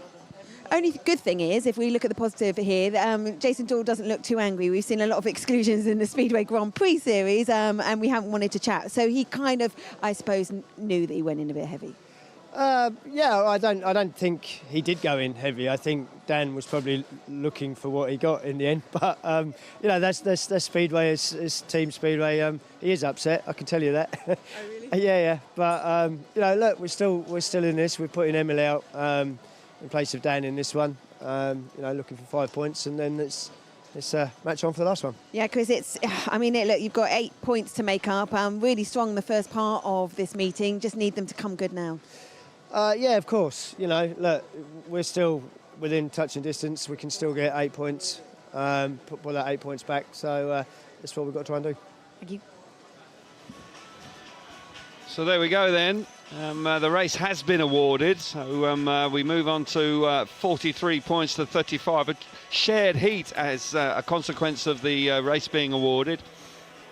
Sympathy for Jason Doyle there, because the more you look at it, it actually got his nose in front there, but the contact was clearly the reason why the referee decided to exclude him. But Emil Sajfutdinow will have another ride here, so they are going to do their very best to try and drag something out of the knife if at all possible. So we can have the confirmation of the heat 13, then the result. Emil Sajfutdinow wins the race, 3 points for him. Dan Bewley, 2 points for him, 1 point for Brady Kurtz, and a disqualification for Jason Doyle. So it's 43 points to 35 with 2 races to go. A couple of points here for the Belle Vue Aces. They will win the night, and they will be a touch relieved, but an 8-point buffer is quite handy with a couple of races to go. So Erik Riss is in the race, but as I say, the Ipswich Witches are making a tactical substitute. It's the last opportunity they can do that for Dan Thompson being left out, and Emil Sajfutdinow coming in to replace him. So 2 races to go, heat 14 rapidly approaching, and it's been an exciting night of Speedway, bit of controversy thrown in as well. Few bikes packing up. It's had a bit of everything tonight. Charles Wright with the helmet cam certainly has given us plenty of action to keep an eye on as well. Tom Brennan out here again, and he rode brilliantly last time. I must say that was a very impressive ride from him. So it's an uphill task now for the Ipswich Witches. It just hasn't really worked out for them. They've showed such great spirit tonight, but in the end, it's looking a long shot for them to actually drag something out of tonight. We've got just over a minute to go now for Emil Sajfutdinow to make his way to the start. It should be okay. Yeah, obviously 2 consecutive races. So bit of a panic stations going on in the pits to get that bike turned around so he can make his way to the start. It's going to make the shortcut now. So arriving up at Tapes as I speak, as he now is there. P14 then. Off the inside is Tom Brennan in the blue helmet colour. Erik Riss out of gate number 2 in white. Gate number 3 in red is Charles Wright, and Emil Sajfutdinow off the outside in the yellow helmet colour. 2 warnings here for the 2 outside riders, and this is a tactical substitute. And young Dan Thompson, who's ridden well actually, Dan Thompson tonight. He's been in the points every time he's been out, so but needs must here can fully understand the move by Chris Louis. Heat 14, green lights on. Takes her up. We're underway. Very hard. Oh my goodness, Emil Sajfutdinow's been given a big shove there by Charles Wright, and he's relegated to the back. Out in front is Tom Brennan, Charles Wright coming around the outside. This will seal the deal for the Belle Vue Aces if it remains the same. But Emil Sajfutdinow coming from nowhere into third place now, having to turn the bike awfully hard because Brennan there hucked the curve, and I tell you what, he had to put the brakes on there, Emil Sajfutdinow, otherwise he would have run in the back of Tom Brennan. Out in front, Charles Wright, who was ruthless on that first corner, left no racing room at all for Emil Sajfutdinow. And Charles Wright off the hairpins down the back straight. Tom Brennan still in second place, and as hard as Emil Sajfutdinow tries, he's still not managing to get to second place. Into the last lap, the Belle Vue Aces on a huge 5-1, which will clinch the result on the evening. Sajfutdinow, one last blast now, round the outside. Wright's going to win the race. It's all about second place. Brennan's ridden. God, I tell you what, Brennan rode well there. He was under so much pressure, but he kept Emil Sajfutdinow at bay. And the Belle Vue Aces move on to 48 points. The night is theirs, and it's the aggregate point as well. They pick up 3 points. It just isn't the Ipswich Witches season, is it? As hard as they try, they're just struggling to pick up vital points. Been a strong showing from them, but in the end, the champions of last year, and leading away at front. Super Speedway here, but I tell you what, that was a tough move in the first corner by Charles Wright, that's for sure. But they win the evening, and that man, certainly a super ride from him. And Tom Brennan, I've got to say, Tom Brennan almost deserves a medal there to keep Emil Sajfutdinow behind him. So here we are, the result of Heat 14. Charles Wright out in front, 3 points for him. Tom Brennan back in second place, 2 points. Emil Sajfutdinow, 1 point for him, and Erik Riss failing to score. Well, Scott, that was an entertaining race, but that first corner from Charles Wright, that was a tough one. Oh man alive, Calvert, wasn't the result we're expecting, but we're on board with Charles Wright here, and you'll see Emil Sajfutdinow just in the corner. You'll probably hear the clatter of his elbow rattling into the side of Emil's head, bless him. And yeah, Charles Wright, he meant business there, sealed the deal for the Aces. But just here, I've got to give an awful lot of credit to Emil, because that was a hard first turn. And a lot of riders at that point there would have bowed out, Kelv. 100% they would have gone down, but he stayed on, and in hindsight, maybe if he had gone down, it definitely would have been a restart, all four. But sadly for the Witches, it wasn't. And I mean, Emil's way out of contention right now, and you called it as well, Kelv. A very, very smart and a brave ride from Tom Brennan there to hold Emil behind him. Yeah, he did show great composure, because there's no question that he could have felt that and got intimidated, couldn't he? It certainly could, Kelv. I know if I was in Tom's shoes, I would. I mean, there's no question, as we look at Charles Wright there winding on. Emil Sajfutdinow right now is probably the fastest, if not one of the fastest men in the world. So when you've got somebody like that behind you, there's no question you feel it. The nerves race, the heart rate goes up, and probably the right time to take a break now, let that heart rate come down. Over to you, Abby. Thank you. Well, Brady Kurtz just getting congratulated by his team manager, Mark Lemon. On the other side of me, you've got Tom Brennan, who Mark Lemon described as coming of age this week, and he showed that composure again on the bike. What are your thoughts? Put them to that hashtag, of which you are now being active on it. It is Bellips, and we'll be back with the big Heat 15 after the break.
46.32 after heat 13. Heat 14, the Stars duo making the gate. Thomas Jorgensen and Simon Lambert turning back quickly. Jay Cowan in blue to go from third to first, and Chris Harris in red going through from fourth almost to second, certainly to third. The Stars duo almost into each other on turns 3 and 4, and then we have Thomas Jorgensen in white trying to fend off the challenge of Chris Harris. Simon Lambert in white going wide with Jay Cowan out in front once again. The Leicester reserves doing a great job for their side, and Chris Harris as ever for the and getting past Thomas Jorgensen. Superheat, it finished 45 points to 45. Dramatic finish there. Sam Masters and Rory Schlein over Ben Cook and Niels Christian Emerson in that superheat. Wolverhampton edging out Peterborough. Peterborough still taking a point from that meeting. And in heat 15, we see Nikolai Clint defeating Max Frick. Max Frick's first defeat in 3 home meetings as Clint gets off the final bend to win that race. Super effort by Clint, scoring 13, paid 14. But the super solid Leicester side march on. As I say, it's 7 straight victories. They're second in the table. They are a very hard team to beat at home. Final score, Leicester 54, Kings Lynn 36. Well, Leicester really are in form, and what a dramatic evening in Wolverhampton. Let's hope for some drama here in the final heat at the National Speedway Stadium. It's heat 15. Over to you, Kelvin.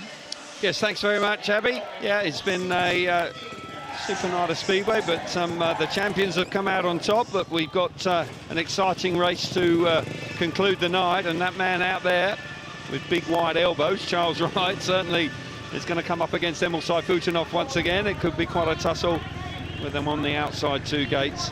But this time, Mr. Sajfutdinow has got the inside run on him, so it'll be an interesting rush towards the first corner. Dan Bewley out here as well. Emil, who's been a busy chap here in the latter stages of the evening with an extra ride as well. So effectively 3 rides on the trot. So having to work a little bit of overtime there. Got to say the second half of the meeting from heat 10 onwards, 3-5-1s for the Belle Vue Aces really have turned the tide their way, and as a consequence they come out victors on the night, when up until that point the Ipswich Witches were really just hanging in there very nicely indeed. But as I said earlier on, it just hasn't been their season this year. So for the last time this evening, riders are approaching the tapes and preparing themselves for a hopefully an exciting conclusion to what's been a good night of Speedway once again here in the National Speedway Stadium. Healthy crowd, pleasant evening. It's been good being here for the first time this year. Heat 15 then. Danny King off the inside in the white helmet colour. Dan Bewley out of gate number 2 in red. Emil Sajfutdinow out of gate number 3 in yellow, and Charles Wright off the outside in blue. I'm sure Emil Sajfutdinow will be very keen to finish with a win here. He's had a couple of 3rd places tonight, which is rare for him, but he certainly had to work extremely hard in the previous race. He won heat 13. Can he win heat 15? Or will it go the way of the Aces once again? Here we go then for the final time tonight. Heat number 15 takes the run. And the red lights are on again. Red lights are on again. So we'll have to do it again. So there were a couple of riders on warnings there. And Emil Sajfutdinow and Charles Wright. So let's watch this closely. Charles Wright just moving a fraction possibly. Now if that's the case, he had a warning and that would not be very satisfactory. Does he move? Oh, I don't know. I'll tell you what, I was looking to the outside. I don't know if a ride...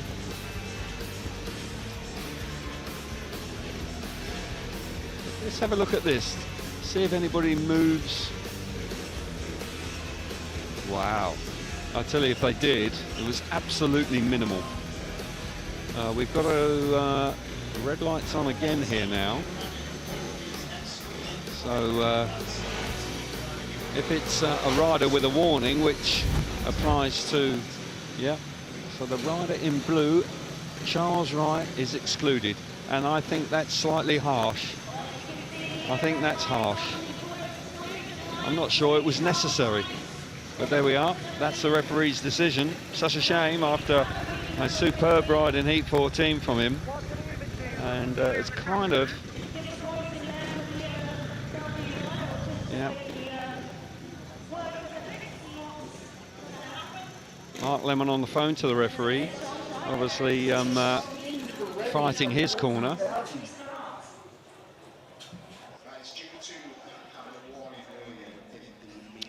Scott, I don't know what you thought about that, but I think it's quite harsh.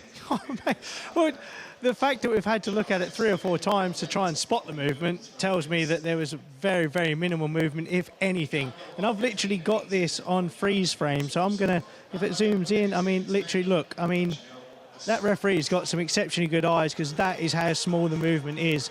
Just keep your eye, I'm going to focus on this bit here.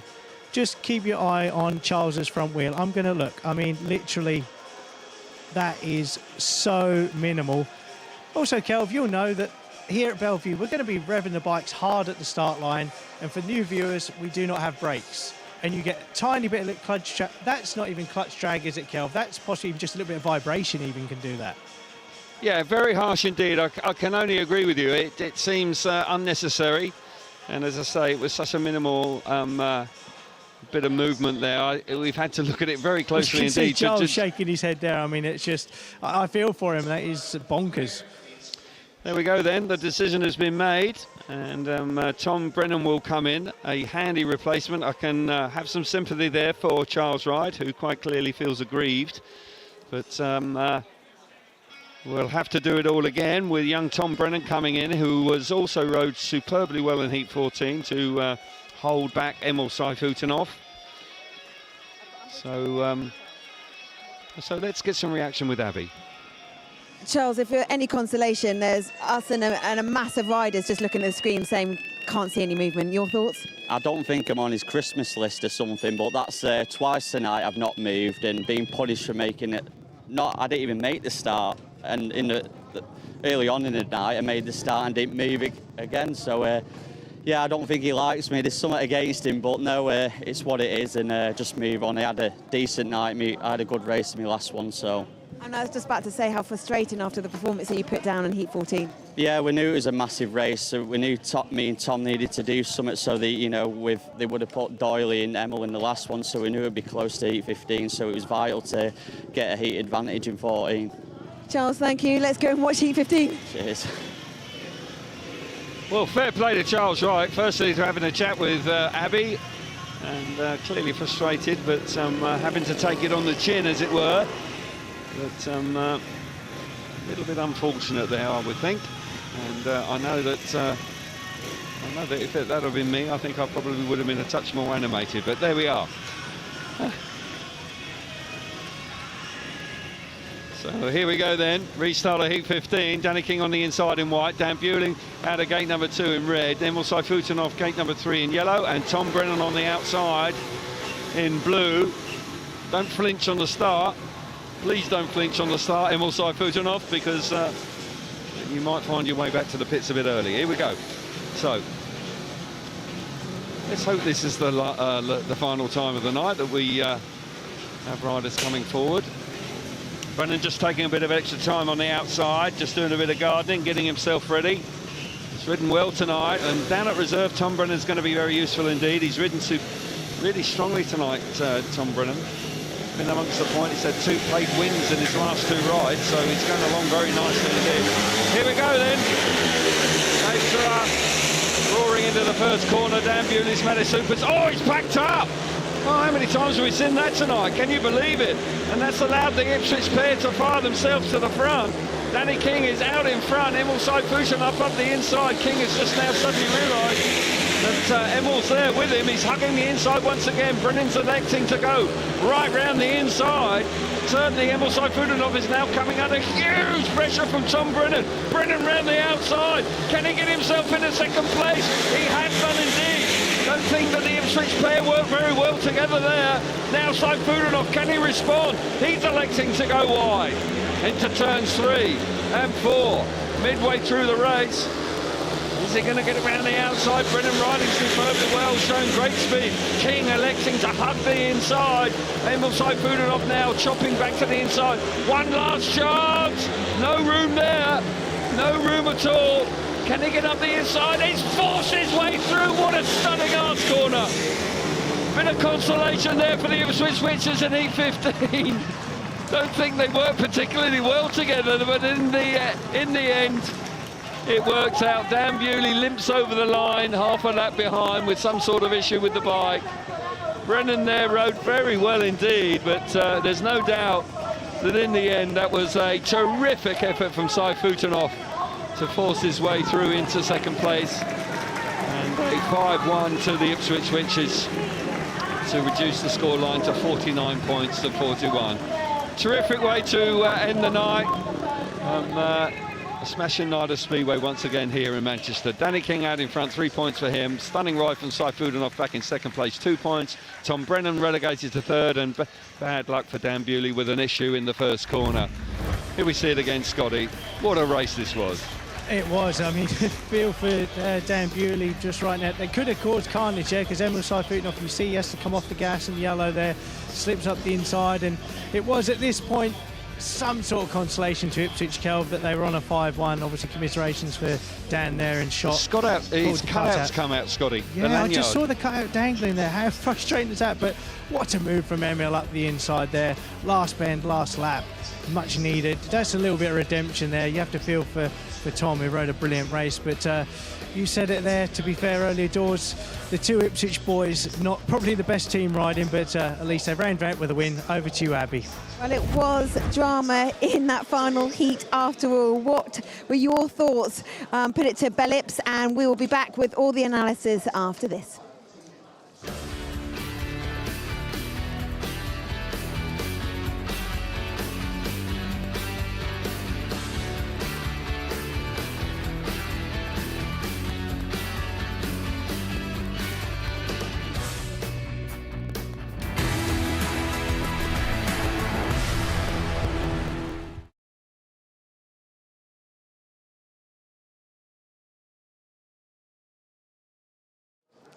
It was a great night for Dan Bewley in Målilla and in Sweden at the weekend. Let's remind ourselves of how it unfolded.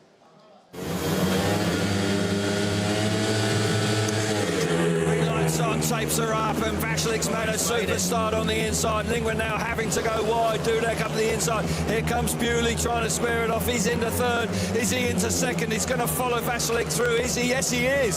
Lingren now trying to respond. How did he do that? Gets himself back into second place. What a start from Vashlik. Yeah, great start from Vashlik. He actually out-Freddie Lindgren. He just kept the wheels in line right down by the curve. Found that grip that Freddie Lindgren has been using all night. And Bewley's coming back now. He's going to work the outside. It's going to be hard round there. He's got a couple of quick riders in front of him. Oh, Freddie Lindgren read that. Oh, that was a hard crash. Lindgren's gone down hard on the collarbone there. Martin's gone very wide. That's actually given Freddie Lindgren the option to run, so he goes down hard on his neck there. It's really like face planted into the track, isn't it? Awkward looking crash, but I think it was the fact that Martin Vashlik had gone in so wide. He's definitely come across. Martin Vashlik's definitely trying to cover the line, but a very uncomfortable crash for Freddie Lindgren. Here we go then, final time of the night, tapes are up, and Vashlik's got away pretty well on the inside. Dudek's there, Bewley's having to chop back to the inside down the back straight. What an effort from Vashlik. Just been literally forced off the bike there in that clash, and he fires himself to the front. Bewley trying to get the better of Dudek, neck and neck for second place. Dudek running wide there, locks up, and that allows Bewley through. Will he respond? Yes, he does. Oh, not quite. It's really tight for second place, but wow, Martin Vashlik showing some character here. Yeah, he is, and you can't say he doesn't deserve it. He'd made a great start in the first attempt, was leading the race comfortably. Bewley's really winding it up, but the grip is not out there for him to do his usual thing.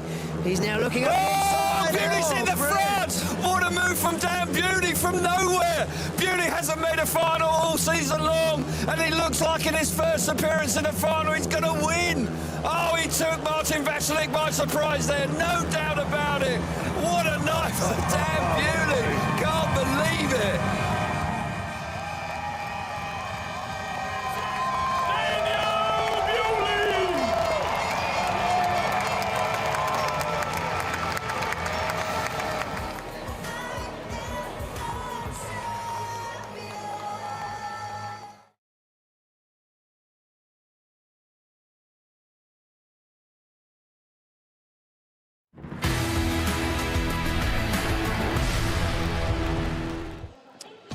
Welcome back to Manchester and to Belle Vue, and the final score here, 49-41, Aces versus Witches.